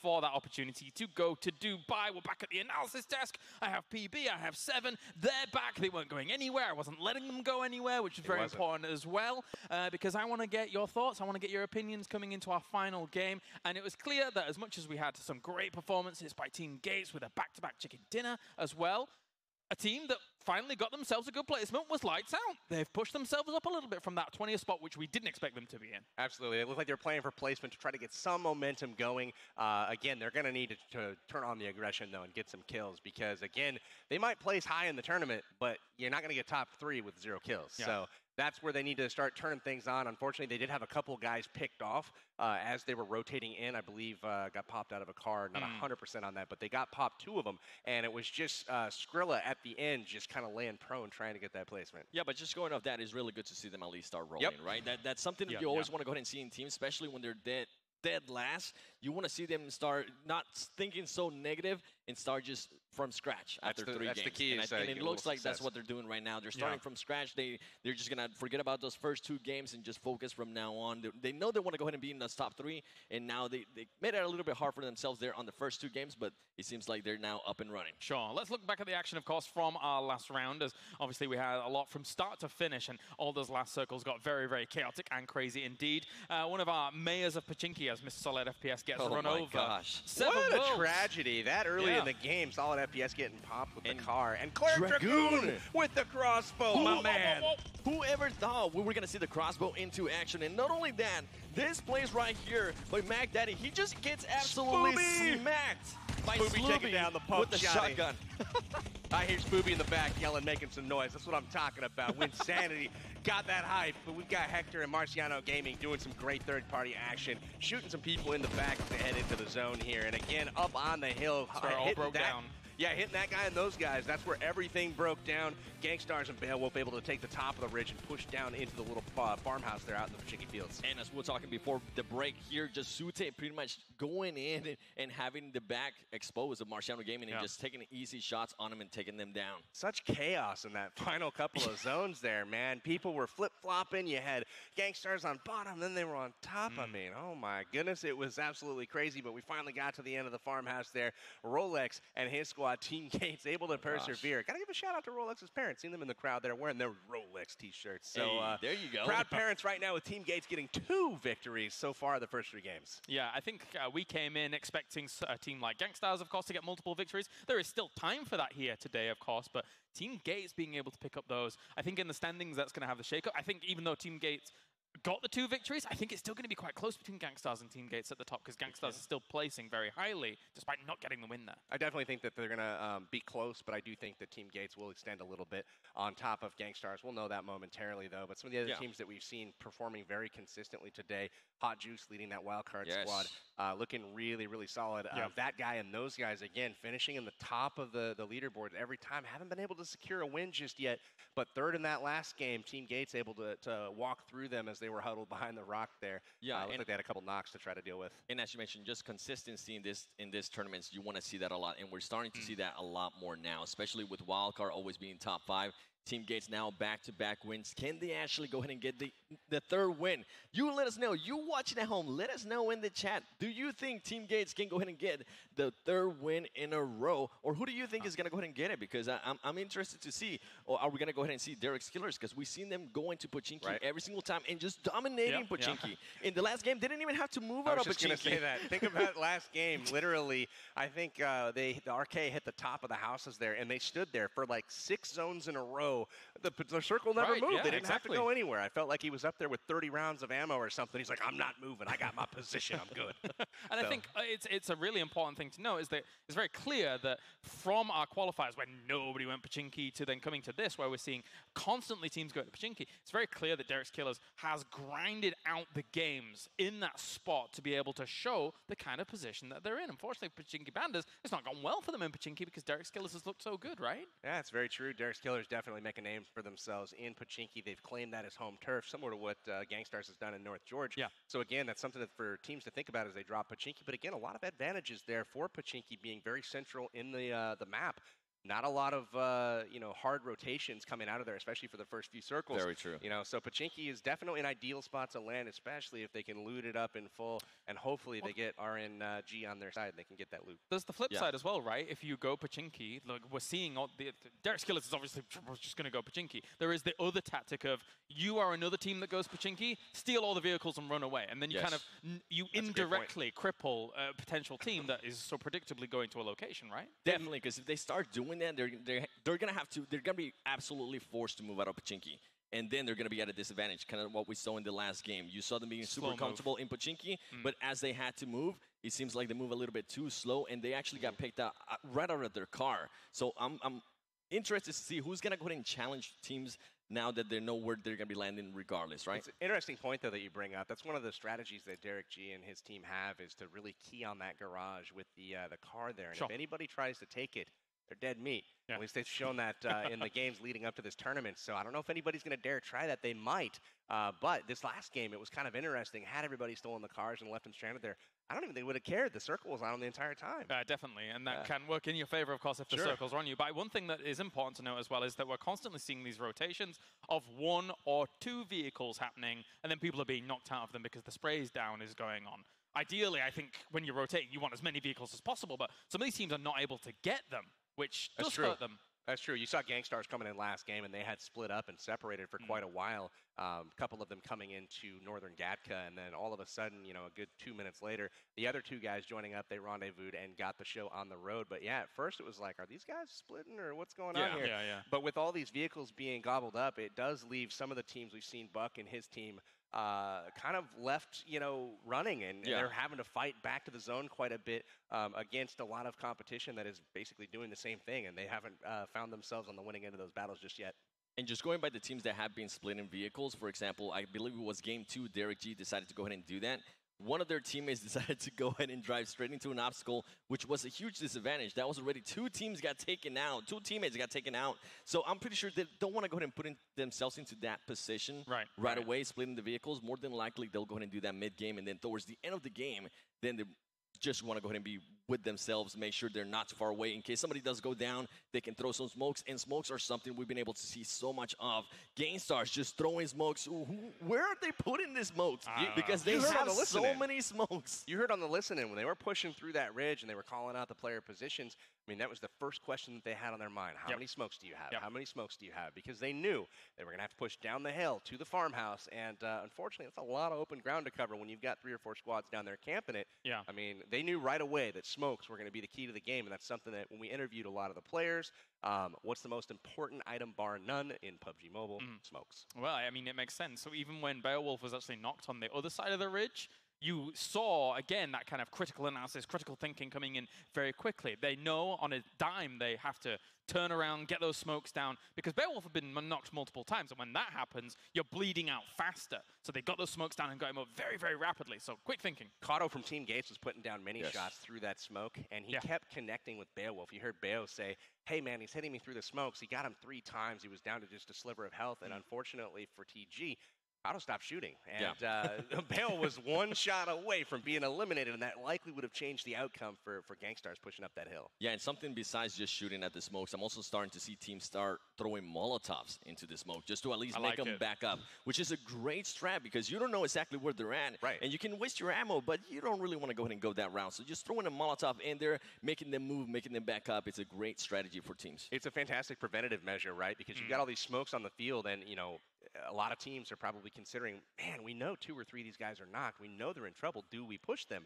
And if you've got a bunch of fire on the ground, especially fire they can't see, all of a sudden a position of strength becomes an immediate position of weakness, being exposed on fire, and oh crap, one of the best teams in the game's right in front of you. It's about the same size as a smoke. So you throw it down towards the middle of that location, chances are you're going to be able to catch them, and they're going to have to move out of that position. Pretty brutal to deal with. Another thing that was kind of consistent throughout our last 2 games was the fight between Underrated and Wildcard. It keeps happening. It keeps coming along. Wildcard keeps getting the better end end of it, but they were even in that game number 2, Alchemy in particular got a couple of knocks on them, but Wildcard recovered. And in game 3, Wildcard kind of just seemingly dominated that fight from the kill feed that we watched. And we didn't get to see it, but that keeps happening. Yeah, I'm pretty sure they're going to go ahead and switch it up. It hasn't worked for them now in 2 games. Wildcard keeps just getting top 5, and they just keep getting, I believe it's like top 15 or something like that. So more than likely, I am looking to go ahead and switch their strats and just see completely different stuff from there as we see Hot Jukes just being himself on camera. Man, I love that guy. Absolutely.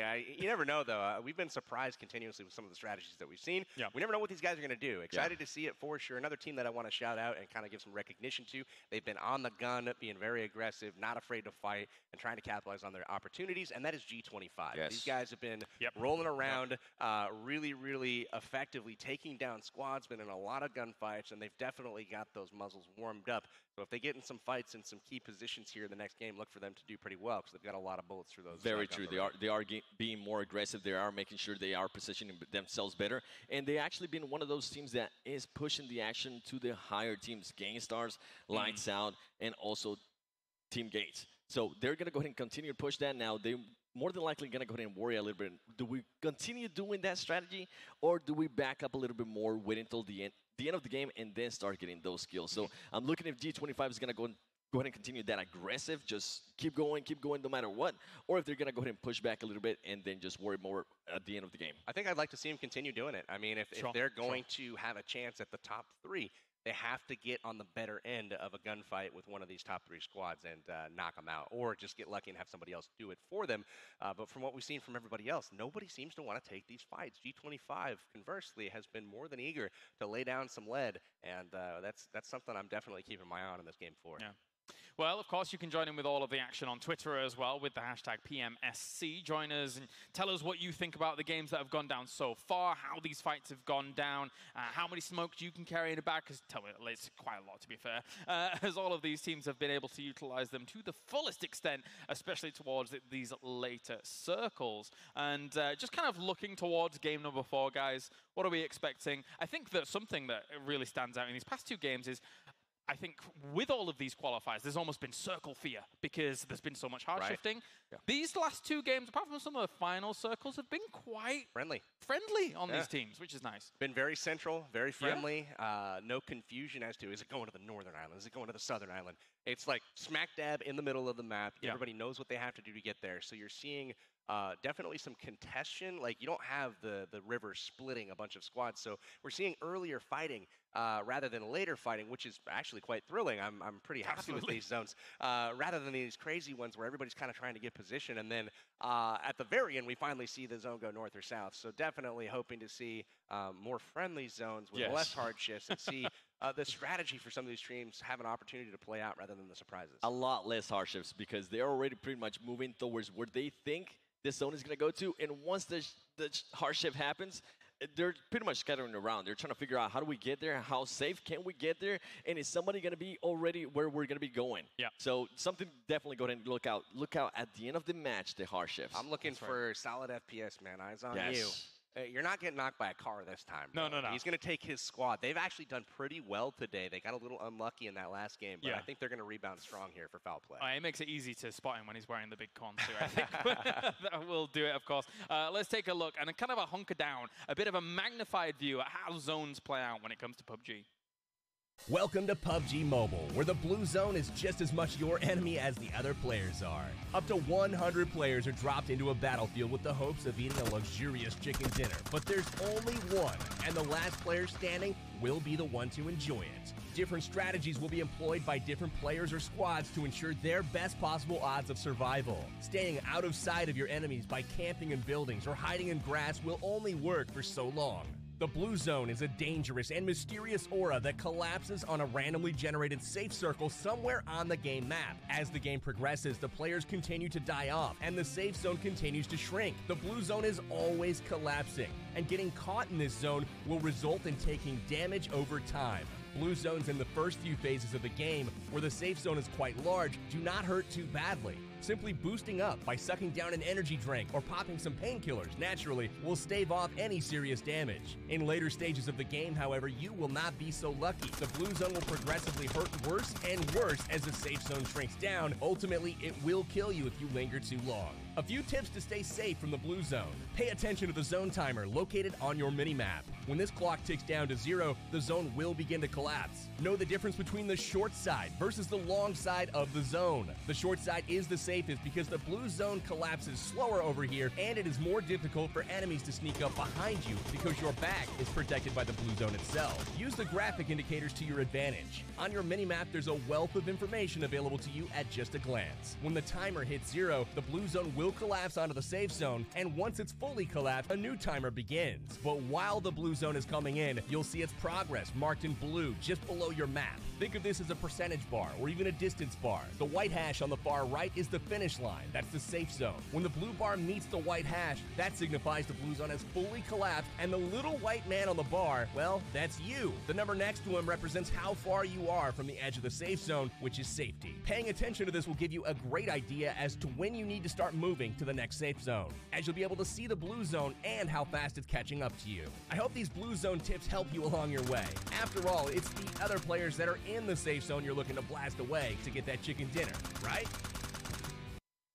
Get in the zone. I don't know what to tell you. But anyway, we're going to keep things rolling here for the Star Challenge North America. And overall, we're going to be getting into our final game as well. But don't forget out there, you can be voting for your favorite streamer and favorite influencer here as things roll on for the hashtag PMSC.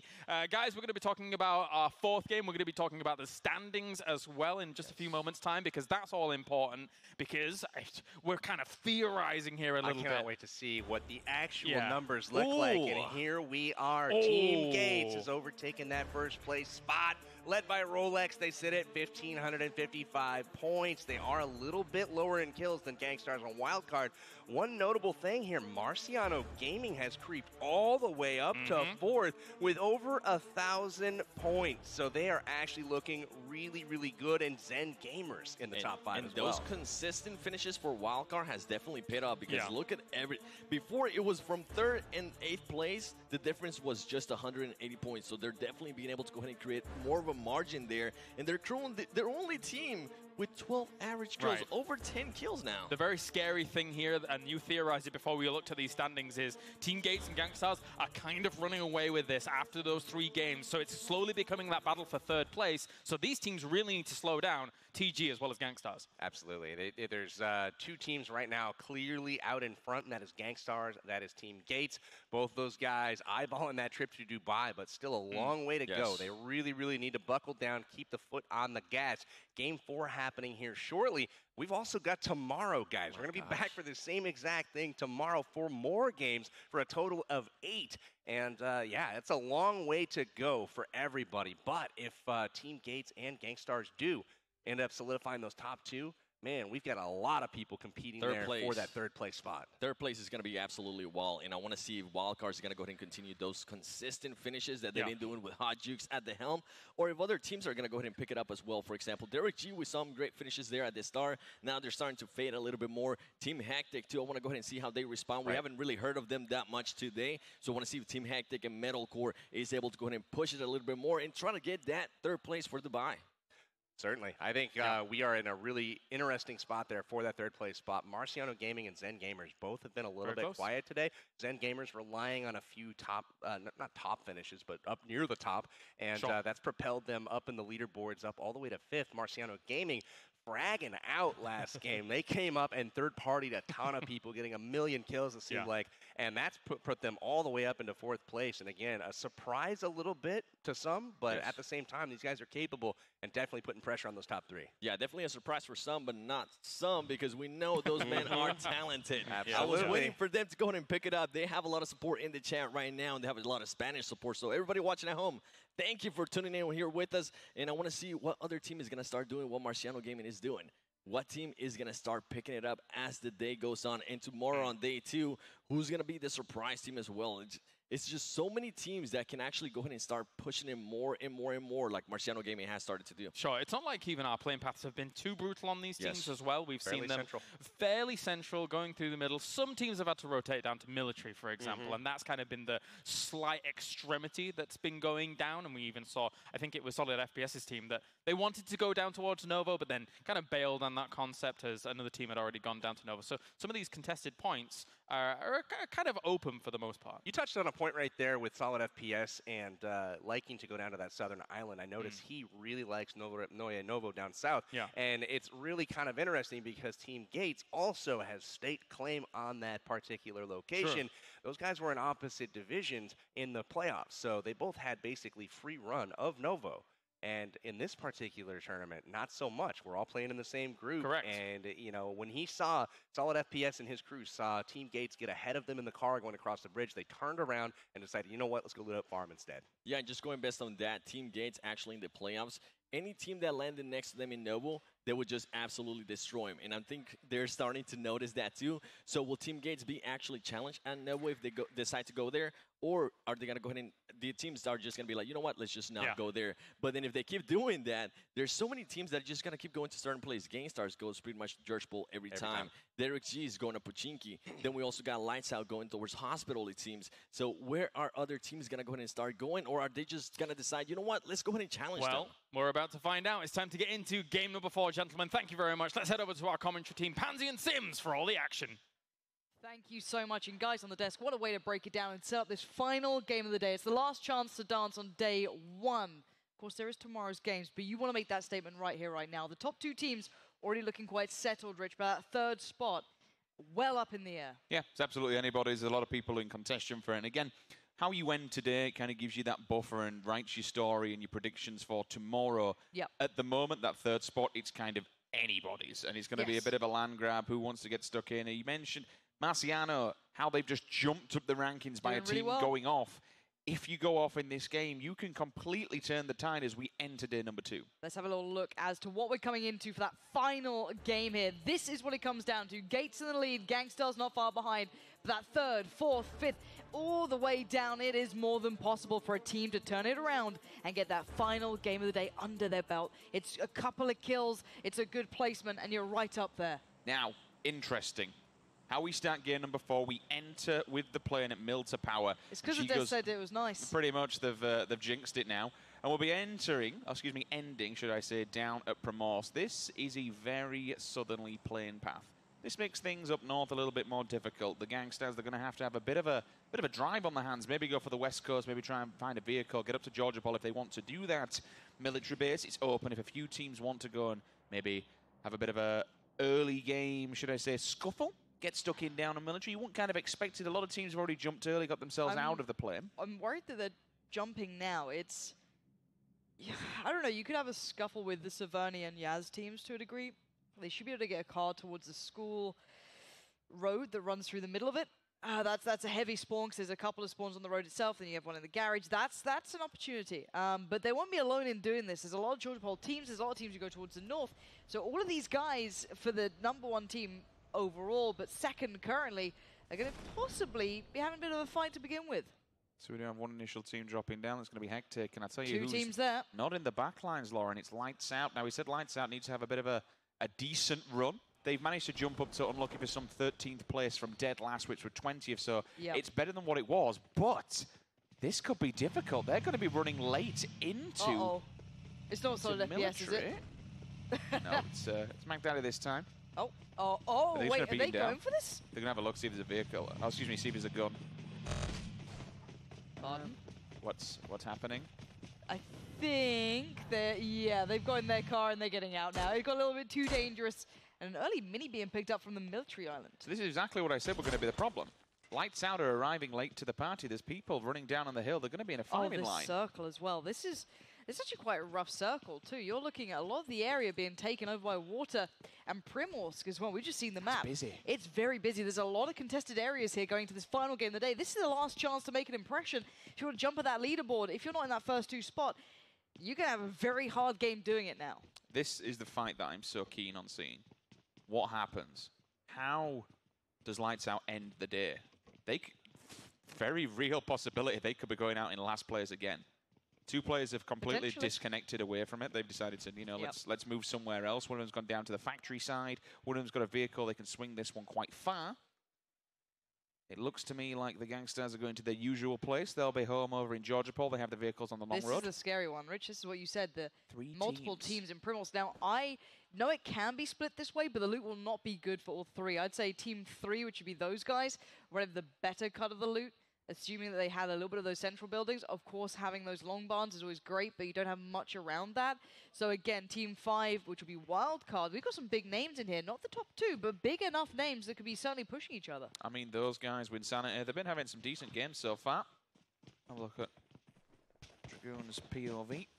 The VSS here, level 1 armor, so you can take a fight if it needs to. Obviously, with the VSS, you get the default built-in 4x scopes with the rangefinders, so you will be able to do some decent work with it. Absolutely. Silenced as well with a 9mm. It's still going to do damage. An early game like this, you'd expect people to be maybe running around in level 1 armor, maybe even not any at all if they've had a bit of a rough start, as we did just see there in Copfra playing without a helmet whatsoever. Spooby corner peeking. His teammate lacking the essentials to take a fight, unfortunately. Level 3 on the helmet, but double shotgun. There's no real range there, however, up close and personal. It'll be like walking into Terminator. We're actually quite close to a player now. Grums isn't that far away. You've got one of the players from Team 10 actually splitting across here. Across the road? He's in the 3. He's in the 3 stack. Ah, so he's keeping an eye on all and look this. at the gear he's got. A level 3 helmet, level 2 vest. He doesn't even have a shotgun. So that, I mean, we saw what could happen with those shotguns in just that last game, so I'm not going to doubt him yet, but it's a really awkward building to be in because you don't have that much to go to or go from, so you have to be quite careful here. Looks like that's what he's doing, and Dragoon is one of the players who showed what he could do with not only shotguns, but he was actually one of the players who was very good with that crossbow, sadly to the detriment of poor old Hotted. The unfortunate side of him is that the rest, as we look towards Wildcard, they are looted up with SMGs at least. So we've got some range on there, we've got some automatics. So let's talk about something here, Rich, because you look at the northeast side, there's a lot of teams there. There is. And not many of them are in the circle. So I'm feeling that northeast side and east side of this map is going to get very busy. It depends if any teams do think outside the box here. We saw Team Gates do it at one point. We're just going to be scouting around and keep jumping between these fights, guys. We'll try and keep wonderful observers in the back are trying to keep a tabs on everything for you to get all the action here, because this is game number 4. And there's a lot riding at the end of the day, because how you finish today kind of sets the standard and precedence for how hard you have to work tomorrow. But yeah, no, to kind of touch on it, Lauren, it depends how clever people want to play. Do they take a wide swing? Do they maybe go west coast? And think, okay, well, no one's going to be hanging around here.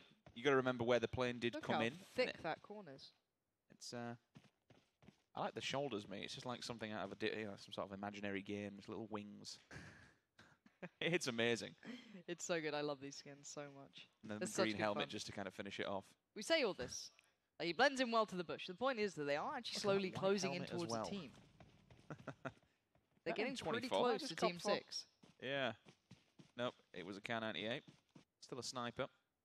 Very good one at that, too. We did see Team 3, who was down in Primorsk, back away. They've gone towards the west coast, so they've kind of absconded out of this fight. They took their loot, and they've bounced. I love how you just got 3 individual players just all sat inside one building, just lining up, trying to at least get one kind of knock. Unfortunately for Clay, that's no helmet. Any kind of bullet's going to knock him straight on his backside. Lucifer as well will opt to disengage from this and say, okay, lads, there's no point in taking this fight. Why bother giving away any kind of depth? Let's all back away, disengage, which they will. Maybe bag some loot on the way through. I think they're probably going to swing this one round through Prim, which would then force them into the other team that's waiting on the opposing side of the island.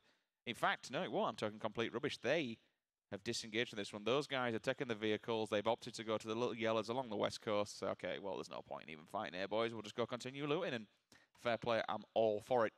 We'll keep an eye on all these rotations now as it does endure. The play zone will start to restrict, and everybody will have to begin their maneuver. Meanwhile, home territory, and not a soul in sight, Lauren. Nope. The Gangsters will be getting geared up and approaching to the party. Quite good for them, considering they had to get out of the plane really early. They got the car in the center of the map. They had to drive all the way out. At least they're pretty well geared. They're not perfectly geared. You're still seeing level 1s here, so it's far from ideal. But they do at least have a little bit of time, and they can wait in the blue a little bit. As long as they get enough med packs, med kits, whatever you want, bandages, boosts, and you can withstand in the blue for a little while, they'll be in a good enough spot. They'll know that that northern side will be lighter on teams than normal, just due to the playing path and keeping tabs on who's around them, so they can take their time. So my only potential worry for them, you kind of touched upon it a little bit with, I mean, you look at the water. There's still about 40% water in there, which makes a land grab very realistic. You've got all these teams that are going to shift from the southeast. Maybe they all just get vehicles and dive bomb center around the Gatka, around the V area, around like the little hillside. Potentially. If the gangsters decide that they want to do this and go central, We know they like to. We've seen that preference already, but they'll be turning up to a busy area. they would be. I mean, you also We're got to thinking look... obviously further afield here. Yeah, but you've just got to see what the other teams do towards the northeast. That's the main route at the moment that's going to be coming around. A couple of teams can take northern swings, southern swings, sure, but it's where they end up. Now let's have a look across the board, see where people are. We're in Yasnaya. 2 teams currently here. Certainly not going to be an easy task either, considering it's Team Gates. G25, this is the team that had a bit of fun here last time. Slayer's a Scary up team. inside, yep. Oh, we've got a little bit of a fight kicking off it there. down already. J7's team catching someone in the heels of Taserface. So in the previous one, G25, they had a bit of a laugh up in Yasnaya. They managed to claim an entire squad wipe. 60 points in the bag and jump them up a position, but this time they have to fight it off against Team Gates. Team Gates currently #1 ranked team in this tournament after 3 games, but only by 55 points, only by 4 kills. It's not by much. No, not at all. That can be turned away. Just, I think that's the thing about PUBG. What I love most is that you're never completely safe and secure. One bad game can completely ruin you. Now I'm wondering if we could see Team G25 or G25 being a bit of a nuisance here towards Team Gates. They could be. I don't know if they're too aware of each other or how close they are or what they're going to do. It looks like already G25 are on the move, so they should be okay. They're not a threat anymore, but there's some big teams towards the top end of that scoreboard that you've got to be careful of. They're the ones who are dying for those points, who want to make those impressions happen, and we could see another fight coming out here. Yeah, our observers are lining it up perfectly. We'll just see Team Fandit. I'll be walking by school from the apartment block as well, just on the side of Potato Hill. One player, Fanny himself, they're actually going to run hillside, so they might skirt this. I don't think they're going to engage whatsoever. There's absolutely no point just walking to a compound where people are all going to be sat up in there, ready to rock and roll. And again, Marciano, they're on a bit of a hot streak at the moment. You heard it from the analyst test, jumping up 1,000 points. Why bother trying to poke them? There's just no point. If they're on fire, leave and beat. Meanwhile, as I move to Team 20, just some dudes. They're over on Military Island, looking down at team #6, which will be Team Hectic, another team that we know can handle themselves. It's been a weird battle of Millie Island. You've got 3 teams there. They hadn't really fought each other either. Random split in it. Yeah, it's really strange. Quite unique, maybe a little different because it's that final game of the day. I want to see more from Lights Out. They played for positioning. I want to see them fight here. And it looks like Team 20, just some dudes, are aware that there's someone in this area. Ooh. Now, whether or not they know there's Lights Out behind them, that's yet to be seen. They might hear it soon if they do have vehicles on Team 2. This isn't them. This is a different squad here. This is where we'll see all the rotations coming through and how people are going to end up in position for the next zone. I'll be popping rather soon. A little ding Just from the distance. Yep. One tap. Fair play. But these are the early rotations, Rich. These are the teams who have opted to try and get to very strong positions very early on. This is the final game, of course. This is their last chance to make it count on day 1. It'd be lovely to show the viewers at home the map, just so we can show the sheer scale of this northeasterly bank and where teams are going to be flooding in from into this next zone, because it's going to get really messy. Look at that. 1, 2, 3, 4, 5, 6, 7 teams. Team 19 yet to make a stance. That's a long-range shot. That's a bit of a banger. Some bait comes in right between 2 teams. The drop's going to be there. It's a budget helmet, unfortunately, though. The DP, Lauren, it pushes them back. Yeah, this could be a lot of third-partying as well. If you look for Team 2, they have their positions split as well. There's not just 2 of their players there. They have 2 further towards the south, I didn't see where they'd gone. Yes, so this is a bit of a nice split coming out from these guys. This could be really good fun for Lights Out. Potentially the first time we get to see what they can really bring as actually an aggressive team. But the problem is, in doing that, they're in a 2 versus 4 scenario, and you've also got another team that's within that mix just on the hillside, which is just some dudes. So we have a 3-way battle here, 4 versus 4 versus 2. That could be a banger of a nade if he lands it. Not quite, but They're chomping at the bit. You can see they want to get into this. They don't want to be passive, but again, third-partying. Where are the other 2 members of the squad? They should be positioning on a hill, getting ready to be able to spot this one out. 2 strong weapons in hand, Mini and a M24, but unfortunately no automatic weapon. That nade just knocks him for 50%, right? I think so. Very close now, these teams. Oh no, we might be seeing another member of Lights Out going down. They are split. The heals will be there. The Molotov pushed him back further. Remix really wants to get in on this. Swift's holding the angle. You can see he's just really fancies taking these out because they don't really have much cover. The problem is how you approach it. Oh, wait, that Molotov's on him as well. He's burning alive. And look how much damage his team has just taken. This is huge play coming out from the other team there. They are in real trouble. And where are their teammates in all of this? They are still hanging around, unfortunately, in Millie base. They've not approached this one. It's only one other player. One of their players died. He's just handed him the med. You saw him on the floor. He threw down the first aid. I think he said, run for it. Just get yourself back up and take this fight rather than get me up. And look at this. Uh-oh. This looks like the killing blow, Rich. I think this is nail in the coffin, Lauren. They're advancing on it. They fancy but wait, this could save them all. Skriller in the back lines. He's the remaining player who I was asking where he was the entire time. Maybe he's been holding this specific angle, but he needs to do more than just ward them off. He needs to get involved in this fight and save their teammates here. They're being bullied from all angles. And bear in mind, Team 20 has just set up on the bridge while all this happened. What a time to turn up. This might now have opened a window of opportunity that he can get the res here, which would keep all 3 players alive.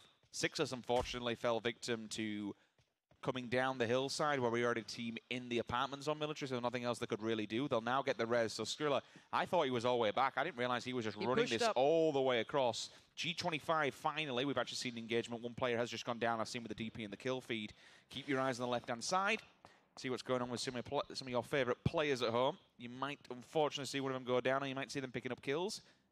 Either way, Team 6 have now just heard shots in the back lines. Team 20 have set up on the bridge, and they're well aware of that. They're actually getting peppered. Yeah, this is going to get fun. Do you dare try and make a play? I didn't see boats on the coast. There could be ways out here, but you're pinched. Any way you cut it. We do see at least a vehicle still in play, so they're not completely out of luck. But that circle sits on the bridge. We are seeing, wait, did I just see G25 go down? It looks like Crypto has been found. They just got completely caught. Is that the first team out? No, actually still... It must be, surely. I think it could be. Have they gone in? 20th place. That's a huge loss if it is. If those guys just got caught out, but a flank comes in. Finally, we're seeing Lights Out make a play, make a move, be proactive in this, and there's that DP. Juicy's turned up at the right time. DP comes to do some work. All 3 players are back on it, and now... Angry just died to the play zone. What? Has he stayed out too far? I think so. Oh, no. Angry's just got done by the play zone. And none of his teammates are nearby. The Gangsters are going to lose one very early. Maybe there's a revive. There's still, I think, one other player potentially near there. I don't know what's going on. There's a lot of strange things going on across this map with some of the favored teams here. I've got to say I'm quite impressed so far from Lights Out. They're making this one work. I'm surprised they're making it work, to be honest, but... Okay, so they got the rest of the... They have someone with him, so that's 2-2 split then for Gangsters in the back lines. We will keep an eye. But look how many players and teams around that northern side. There's so many. This fight down towards the southeast... They're trying to make a mad dash for it. And it's not a bad idea. You were surrounded. It felt like a bit of a stalemate. No one's making the big moves here. 1 kill did come through. They did confirm that. A couple more as well. But regardless, you have to back away from this. G25 gone, Lauren. It is. It's confirmed. Just see them. That's huge. Wow. Okay. What position were they in? Hold on. You carry on. I want to check where they were. They were 1, 2, 3, 4, 5, 6, 7th place. They were in the top 7. That was still pretty big. That could have been a big move for them up towards the top 3. Scary, scary stuff. And again... It just gets tighter for that top 3 contention. We're seeing Zen Gaming, I think it is, potentially. 11-8, what are we on? Yep, it is. The Zen Gamers themselves, and a little bit of a battle over there. We'll try and get on with this one. You can hear players just lurking slowly around him. Actually, now we move to the girthy dingoes lying down. Oh, there's players outside, Richard. Face. This is going to be so deadly. He goes on the swing with the AK, cannot get it done. He goes down. Confirmed kill as well. Where are his teammates? They're not far off, but they just couldn't get there in time to help him. They're playing border control at the moment. Literally just living on the edge of the circle. There is another team behind them, and that's actually going to be the Zen Gamers. So this wall's a 3-way battle. A couple of picks here, there, and everywhere. A little bit messy. Team 11. Girthy Dingoes just want to completely disengage from this one. I mean, fair play to them. They do really have the blue. One of the teammates in the form of Buck Army. I mean, it's going to be difficult because you look at where that player is literally just on the bottom of the R, right behind him. Defilades, though, here. For Bond, he can just chill. He'll get away with his life for now, but again, on the edge of the circle. Oh no, this makes me so nervous, Rich. We saw what happened before in these cars. People are not afraid to pepper into them, put a whole clip, whatever they've got into this thing. But be careful on the driving too. So they've made it to a little bit of a dip in the ground. So they get out, try and find some more cover. And a new circle's just hit as well. I mean, there's only 2 of them alive, right? And they're already pretty heavily damaged. Hotid's at, what, 40% HP? Question is, was that just zone damage, or does he not really have any meds to get him back up? They should have some. You'd expect so. Bandages. Yep. I mean, fair play. Level 2, level 3 on the helmet, so easy on that one. First aid. You've got the stim there as well in the eyes of the can, so that's happy days. No. Oh, this is dirty. It's a bridge camp. No. And they have to cross pretty soon as well. Why are you doing this, you cruel, cruel boys? There's 2 players there, all 4 of them. Uh-oh. Talk about open up You a can of corn here. Yep. 4 times, at least got some range, but... Oh no, if they make the run for it. Surely they've spotted them. Surely they know they're still there. Oh, they're not peeking. Look at this patience coming out from just some dudes. Do not peek. It's third person, so you can see over this. They don't need to. He's got a grenade in hand as well. Is he going to try and pre-grenade the vehicle? Oh! He's off. He is. He's turned around. No, wouldn't that? Give me a boat. Get me some aquatic vehicles. I do not blame him either. Still have an angle on him though, Lawrence. They might be able to do some kind of damage. Definitely could. And again, there's a boat, but look how close that is to them. They can see all this. It's at this moment where you say, yeah, this was a good move, boys. We're kind of happy with themselves. All right, it's a difficult one. Oh, wait, their players swimming in front of them? There is. Yeah, that's the other team. That's Team Hectic. They're the ones who peeled off as well. This is... Oh, boy. No, this is ridiculous. They're going to get to the coast just before them as well. Oh, boy. Oh, it's gone from bad to worse. They've got to swim the whole way. Is that boat overturned? Yeah, I think so. How do you flip a boat? Don't know. I'm not even mad. I'm actually impressed. Anyway, circle. You can see it's going to start to get busy. 66 individual players alive. 19 teams still standing.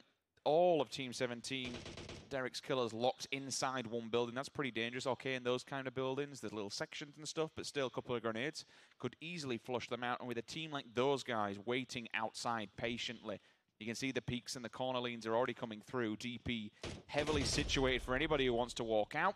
You're seeing in the kill feed, Richie there showing us how to use it too.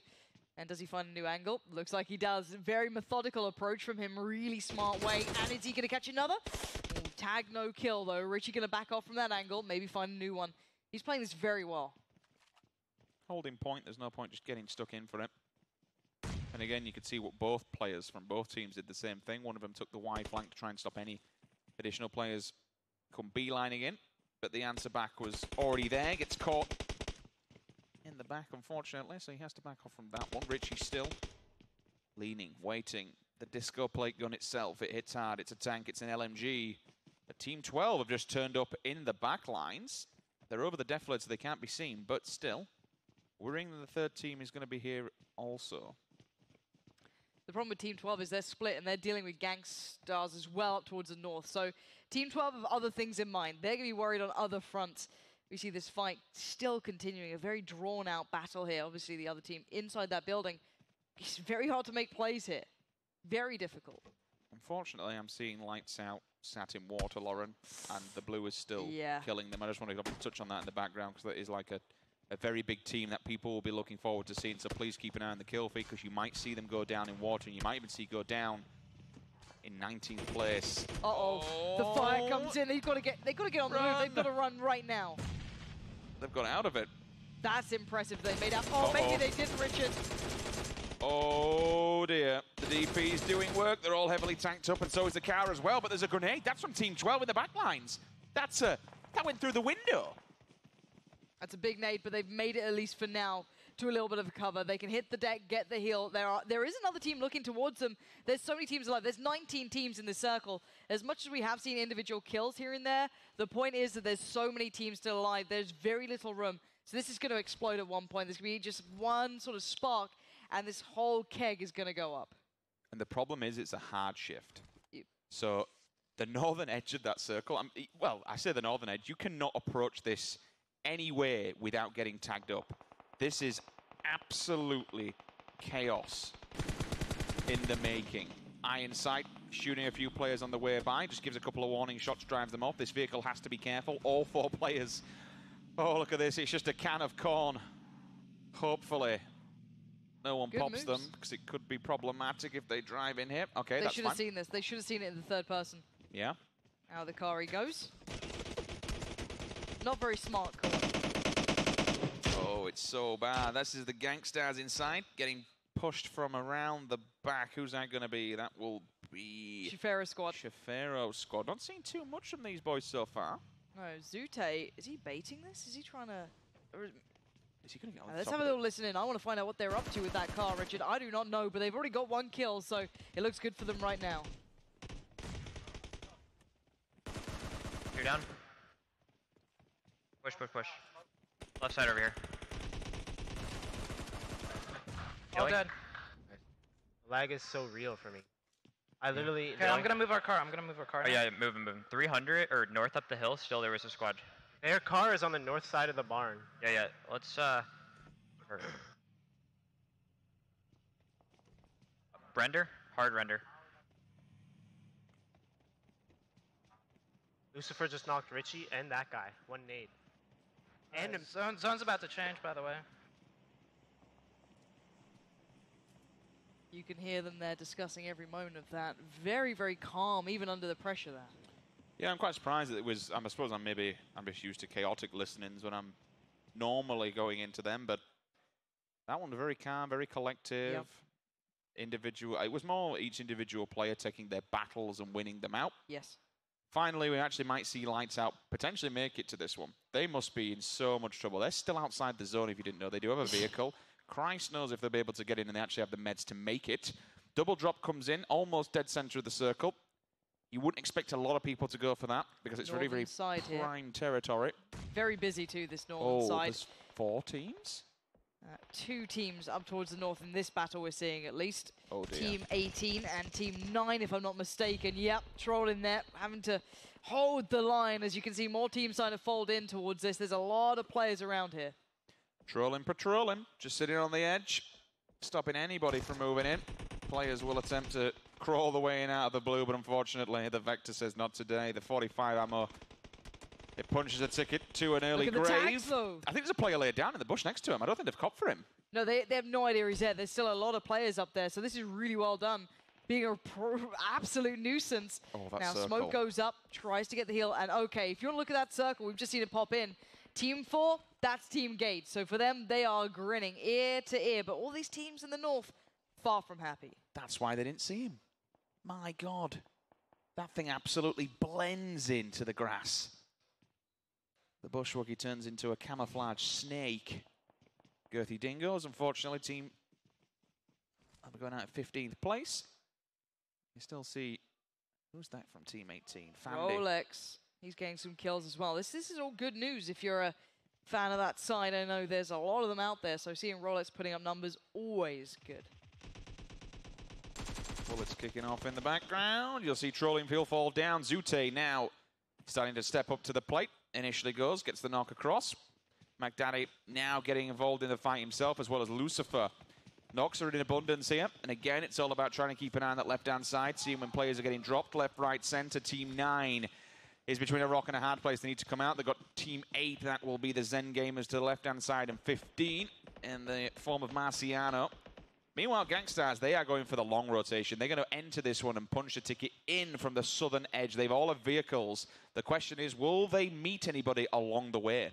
Well, potentially Lights Out. The remaining members that are down there could, in theory, lay some fire in. I doubt they will, but look at that cluster towards the middle. That's a scary one. Also, that northern side where it's all going to be people trying to get into the circle, get into their vehicles. Another car comes past. Clay, SMG to hand, get in your car and get moving. You've got to get out of that blue. It is going to start hurting, though. We are seeing the names we've been excited for, putting up a lot of kills. There's that gatekeeping I was saying on the northern side of the circle. And we'll see, keeping them at arm's length. And this is it. This is just a mad dash. Everyone trying to get inside the circle. Someone's actually going to go for a crit. Why the hell not? But then again, you need to be careful. He's actually using it for cover. Okay, my mistake. The blue's on his back, so he's just very aware. The rotations are here. Everyone's alive. Angry in the kill feed. Gets the knock. The finish comes through. He's duty on a hotted. He's gone. He's down. Alchemy also knocked back outsiders getting involved as well. And just look at all the people, all the snakes inside the grass, Lauren. They're getting found, they're getting finished, they're going down. They are being destroyed. I'm pretty sure the remaining member of the Lights Out team just got found by Gangstars as well towards the southeast. The northern side, though, is going to be a massacre. You can see the kill feed going off right now. Thunder's gone down, Trollin's gone down.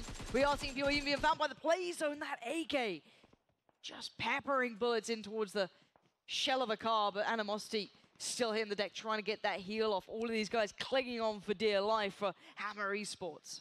Unfortunately, I think that's Wildcard. We might just have seen one of the players fall down, but they've got 2 or 3 alive, still on the edge. That's definitely 3 teammates still in the middle. That's going to be Zen Gamers, potentially 1 person. And all of a sudden, though, Gangstars, they're going in, the pre-smoking while in the car, Lauren. They're laying them down. That's Team Gates on the other side as well. This is a huge fight about to go down. We're going to see some of the favored teams. Gangstars getting shot from the back lines as well. They've got to make a move and make it fast. They were throwing smokes while they were driving. They were pre-smoking in front of them. That's amazing. The initial smokes on the left-hand side will go down. That'll cover them from the hillside over on Longwoods. That can get an angle on them. You can see Beowulf, he's very aware of this. He's already been tanked up. They can play underneath these cylinders, though. But again, as you mentioned, the problem is directly in front of them. And that problem is Team Gates. They are well and truly just sat and locked in. They're going for it. They're breaching this one. Team 1 against Team 2. Right now, it's Team 2.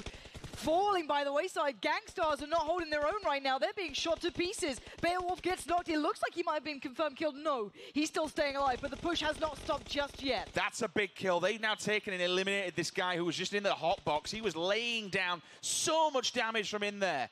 They still went for it, though. They committed to the push. They went through.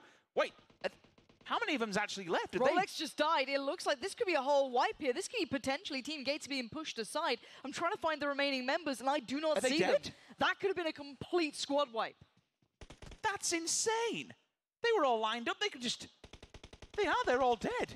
We didn't even see most of that. Zute must have just gone in and completely punctured them all. This is incredible from them. 4 alive, 12 kills. They just took out Team 2 as well. That's how you put a scalp right on the mantelpiece. And now look at the... Yeah, there it is. Zute does find it. Let's check in with that team that we know is absolutely killing it right now in these final moments. Let's see how much pressure they're under with 4 teams alive. Pause for just a second. Revival will come through. They'll get themselves back to at least 50%, but once again...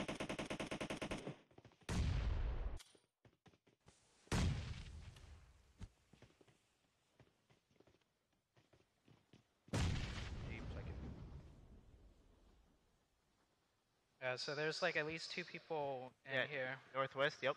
They've got smokes all up over there. I'm going to put a couple of smokes up just so we can keep safe. Got it. We need to push onto the back wall corner over there north. There's a shack. Oh, behind me. Behind. I got him. I got a view. That's him. I can cover. Can you guys get to the shack over there and marking it? Right there. Get to that shack. We got the game if we do that. Shack. Still calm, still calling out very precise locations. So you heard towards the south, that's Dragoon down there. He's a solo man, the last man remaining for his team. Towards the north, still 2 teams there. Fatboy and Parker up there. You got Bang, Derek G, and Nerve. But it's going to be the Gangstars taking these fights. You can see Parker already being found by 1. He goes down. It's going to be a very swift push coming in from Derek G. The death squad is here, and they're confirming all these kills. Never Fury just on the back. He's going to see who's left, and it's as simple as that. 2 wins in the bag. My word, the Gangstars, they dropped into 2nd place behind Team Gates, but honestly, with that one, after day number 1, you've got to absolutely think, Lauren, they are going to be back on top and coming in this in 1st place. Yeah, they just played their absolute hearts out. Winsanity, though, putting up really good positioning due to Solaric Dragoon, playing very well there. In the 3rd spot, Derek G, you saw that bit of a battle coming in at the end. 4 kills for Bang as well. Big performance from him, but we are seeing those kills split around the game now far more than they were before. I can't believe that they managed to wipe Gates like that. It was so quick, I didn't even catch it. Like, you saw them jump over the wall. You knew the one person where he was sat down, he was bunkered, he was just looking through the window. He was shooting them as they came across the wall. Zute must literally have just gone through the barn and just eliminated them all himself. Well, that's what they were calling. We had that great listening. We heard them saying we're going to put down those smokes to create some safety there for ourselves, tunneling in basically everyone else remaining. Really good at isolating the players, and I love how calm their calls were as well. Calling out Dragoon towards the south, saying, okay, there's a player just tied me up down there. No worries, I'll spot it. really good positioning. If we take this hut, we've got the game. They're very calm, very collected, and that's what you expect from a good team like this. But what a great battle we had with Gates there as well. But I've got to say, you know, pound to pound, sort of that sort of performance, I'm scared of the Gangstars. The way they played that, they are a very, very deadly team. Yeah, it's very scary, and as you say, it's good with the precision call-outs. They know the positions that they want. And more importantly, they have a good leader. And I kind of heard some of the guys talking about it yesterday in one of the cars. We were on the way back, and they were saying they just work so well as a unit. They just traverse so well together. Yep. But when you have this leader and you follow what he says, I mean, the fruit's in the pudding, right? Sometimes. Depends what the pudding is. Let's look back at the game and catch all those moments we just witnessed. What a drawn-out battle. This was very hard for either side to break through here. 3 potential teams trying to get out of that one. Messy, messy, messy in certain scenarios, but I tell you what, we came out on top. Fantastic work from the Gangsters, start to finish. Amazing rotations, amazing just fragging ability. So far, I mean, we can look at all these kills and we can completely talk about the last game, but today has literally been all about them. The numbers that they're putting up and the points that they're putting on the board, it'd be so wrong to not talk about it, to be honest. True, and Team Gates for me as well have been, you know, a bit more of a thinking man's team, whereas you've gone brute force and that sort of firepower. I've been seeing it from Gangstars, and I thought it'd be the other way around. At the start of the day, I thought it'd be a bit of a 180, but the Gangstars, when they take something on, they take it through, and I like the way Team Gates have been playing. I think they were a real surprise factor for me coming into this. I don't know why I didn't put them instantly up there in my mind, but they certainly are now. Yep. At least they're ending the day, I suppose, in a very, very good position. Again, we kind of said this, it all sets the precedence when you come in tomorrow, where you kind of end this one. Do you have a good buffer? Can you not necessarily relax, but think, okay, we can afford to take a bit of a fall. Hell, anything can happen in PUBG, and that's the best thing about it. Absolutely. I think there's a lot to digest just from day one. So let's head back to the desk so they can have the time to really get their teeth sunk into that.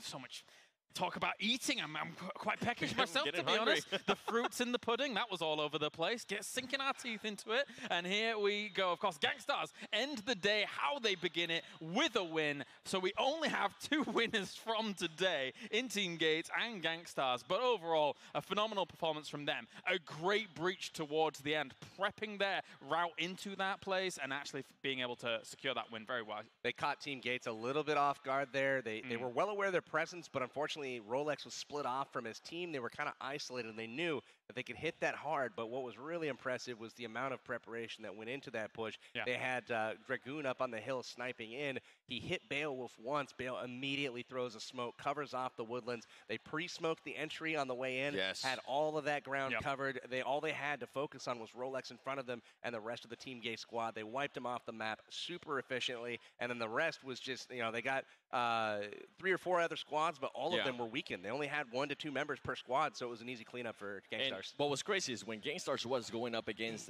those guys, actually Team Gates, Beowulf jumped the barrier and he got knocked down right away. I thought that was it for Gangstars, but luckily for them, they were able to use the third person to their advantage. They were able to pretty much push Rolex.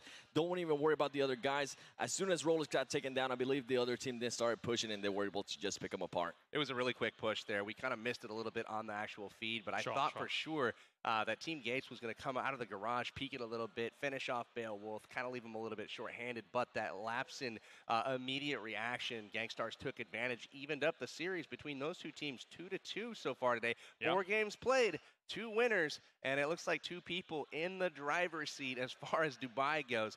Man, it's looking pretty good for Gangstars and Team Gates. It pretty much looks like we got first place and second place down, so I'm looking forward to see on day 2 who's going to be that third player. Who's going to be the third team that's going to go ahead and just pretty much say, you know what, I really won that trip. But anything can happen after all. Honestly, anything can happen. They can maybe get killed by a zone, get ran over without any guns. We've seen crazy stuff happen before. Unless we see kind of, as I say, really crazy stuff go down. We have seen teams fall from kind of grace when it comes to a day 1 to day 2 transition in the past in PUBG, which could definitely occur. But overall, it is really solid, methodical play that is showing why these teams are taking those top spots. And you can't really scratch them for it. It's very difficult to actually go up against that kind of level of play. It's a lot of utility that they're using, especially to make those breaches happen, and they make it look seamless. That's where they're really, really excelling right now, is their utility, the use of smokes. I mean, carrying 35, 40 smokes between the squad, you know, taking all of that, putting it into execution, and really cordoning off the battlefield, so they're focused directly on only one squad at a time. That is really all they're doing, and they're able to just really methodically take out each squad one after the other. But again, if the other teams don't alter their strategies, if no one challenges them, and again, they allow Gangstars to loot up, to go do whatever they want to do for the first half of the game, I see more bright things in the future for Gangstars. Other teams are going to have to step it up. Definitely. We saw G25 go ahead and challenge them in game number 3, and I believe they ended up in 5th place. So if they go ahead and continue to that, if nobody challenges them, they're pretty much more than likely going to go to be 1st or 2nd place. One of those two. And the team chemistry, something that we've been pretty much pointing out the whole time, the team chemistry that Gangstars has and Team Gates is just out of this world. You notice, especially on that last exchange, as soon as Beowulf went down, everybody started moving. Everybody knew that they had to go get him to have the advantage at the end, and pretty much that's what worked out for him because all the other teams didn't have a full team. That's right, a solid unit there by Gangstars. Of course, you can be joining in on the conversation as well, even I should say, over on Twitter with the hashtag PMSC, which is all important. Tell us what you thought of the day as a whole, as well as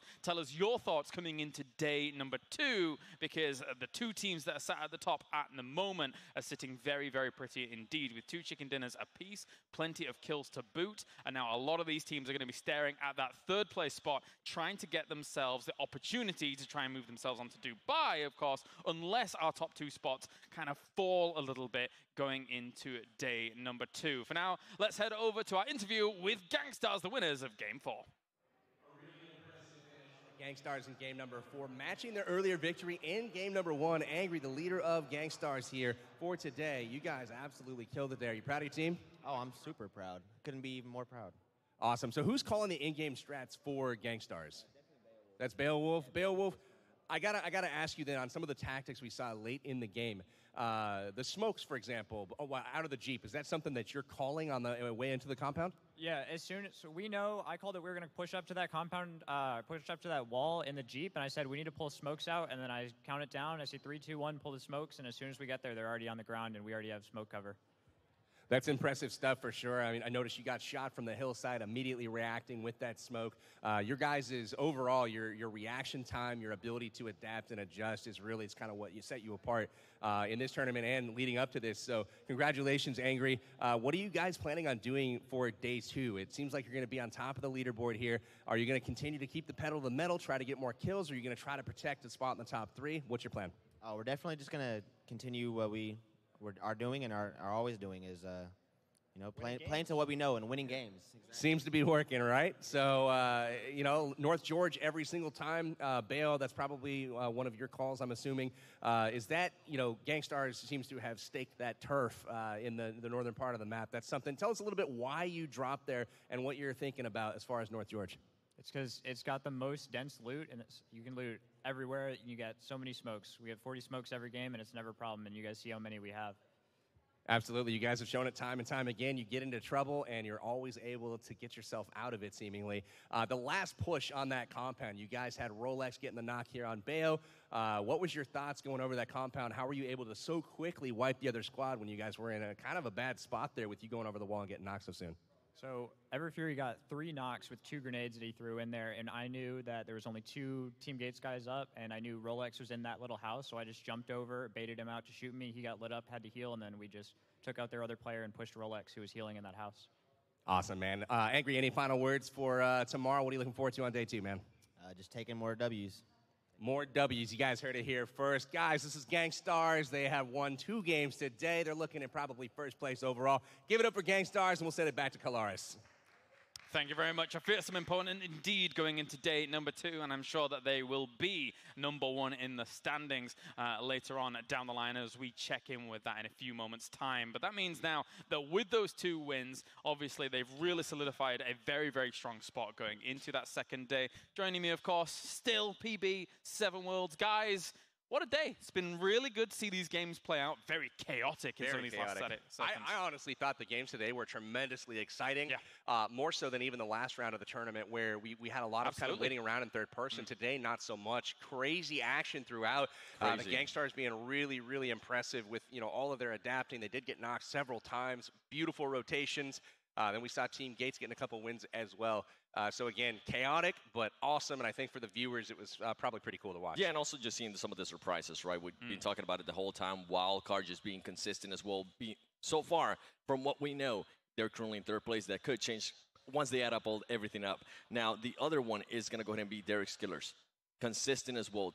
At least two games on the top 5. I wonder if they're going to go ahead and continue to do that, or if they're going to change their strats. So more than likely, I'm looking forward to see what strats are they going to go ahead and bring to day 2, because they have played 4 games now. They do. If they're pretty much at the bottom of the leaderboard, they know that they have to go ahead and start pushing the action. Frag out, baby. Yeah, you got to get them kills. Well, let's take a look at the standings, of course, from day 1 across our 4 games that have gone down.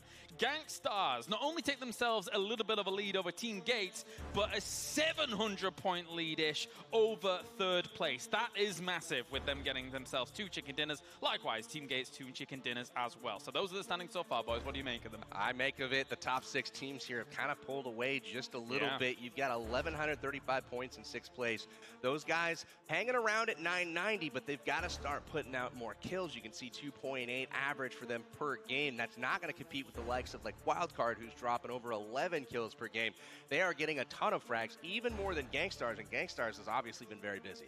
Yeah, one of the disappointments, Lights Out being there in 14 with only 3 kills, something that we did not expect at all. Also, Team Hectic being in 12th place with 11 kills. I'm pretty sure they're going to go ahead and step it up a little bit more on day number 2.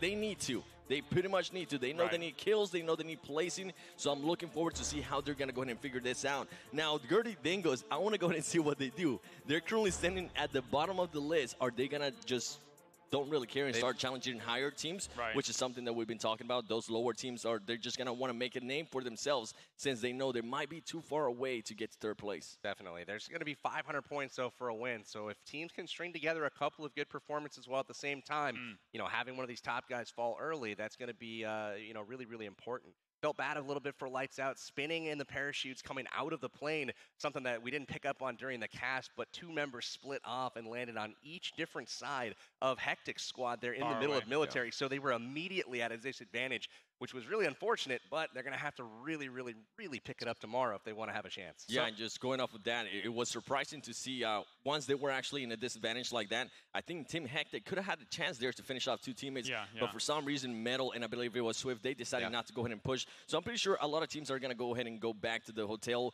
review everything, and more than likely come back tomorrow just being ready and a little bit more prepared to what they're going to be doing. Lots of talk's going to go down tonight. I'm really excited to see how all the adjustments play out for all the teams, because I guarantee you everybody except for probably Gangstars, they seem to go North Georgia every single time and play the same way every single time, and why change it when they've got the results that they do? Sure, yeah. Then get some of these teams going to VOD review maybe at the end of the day, seeing what they want to change up and adjust. Final thoughts, boys, before we finish things up. For me, at least, I think the most improved team from qualifiers through to this, Derek Killers, looking really good there. I think in 5th place right now, considering that they didn't even qualify. They came through in the community vote. That's great for them. I think it's fantastic. They've really kind of shown what they're made of, and one that really stood out for me today was Marciano's Gaming, getting a ton of kills today, and they're up on the leaderboards as well. So Marciano's Gaming, big shout out to them. I look forward to see what they can do on day 2 and if they have a really nice performance. Yeah, and just pretty much going off of that, I was going to talk about Marciano Gaming, because they seems that after every game they started stepping it up a little bit more and a little bit more. And the team chemistry, maybe the lights didn't matter as much. Maybe being next to an opponent didn't matter as much, and they were just focusing on the game, and you could just see it through their gameplay, their kills that they were getting, their placings too. So I'm looking forward to see how that team is also going to go ahead and come out on day number 2. All right, well, thank you very much, gentlemen, and thank you for joining me at the desk. Thank you to our commentators as well as everyone in the back. For now, that does it for day number 1 here for the Star Challenge North America. We will be back, same time, same place tomorrow for our next 4 games to find out not only who is going to be our North America champion, but also who's going to be moving on to Dubai. We'll see you tomorrow, brought to you by Samsung Galaxy Note 9.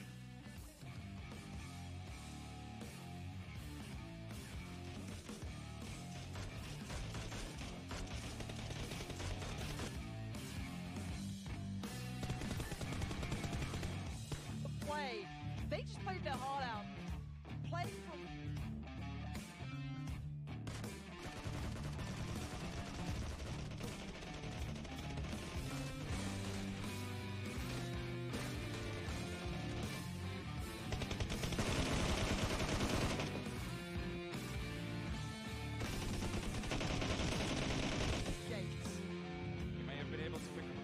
consuming. It's so...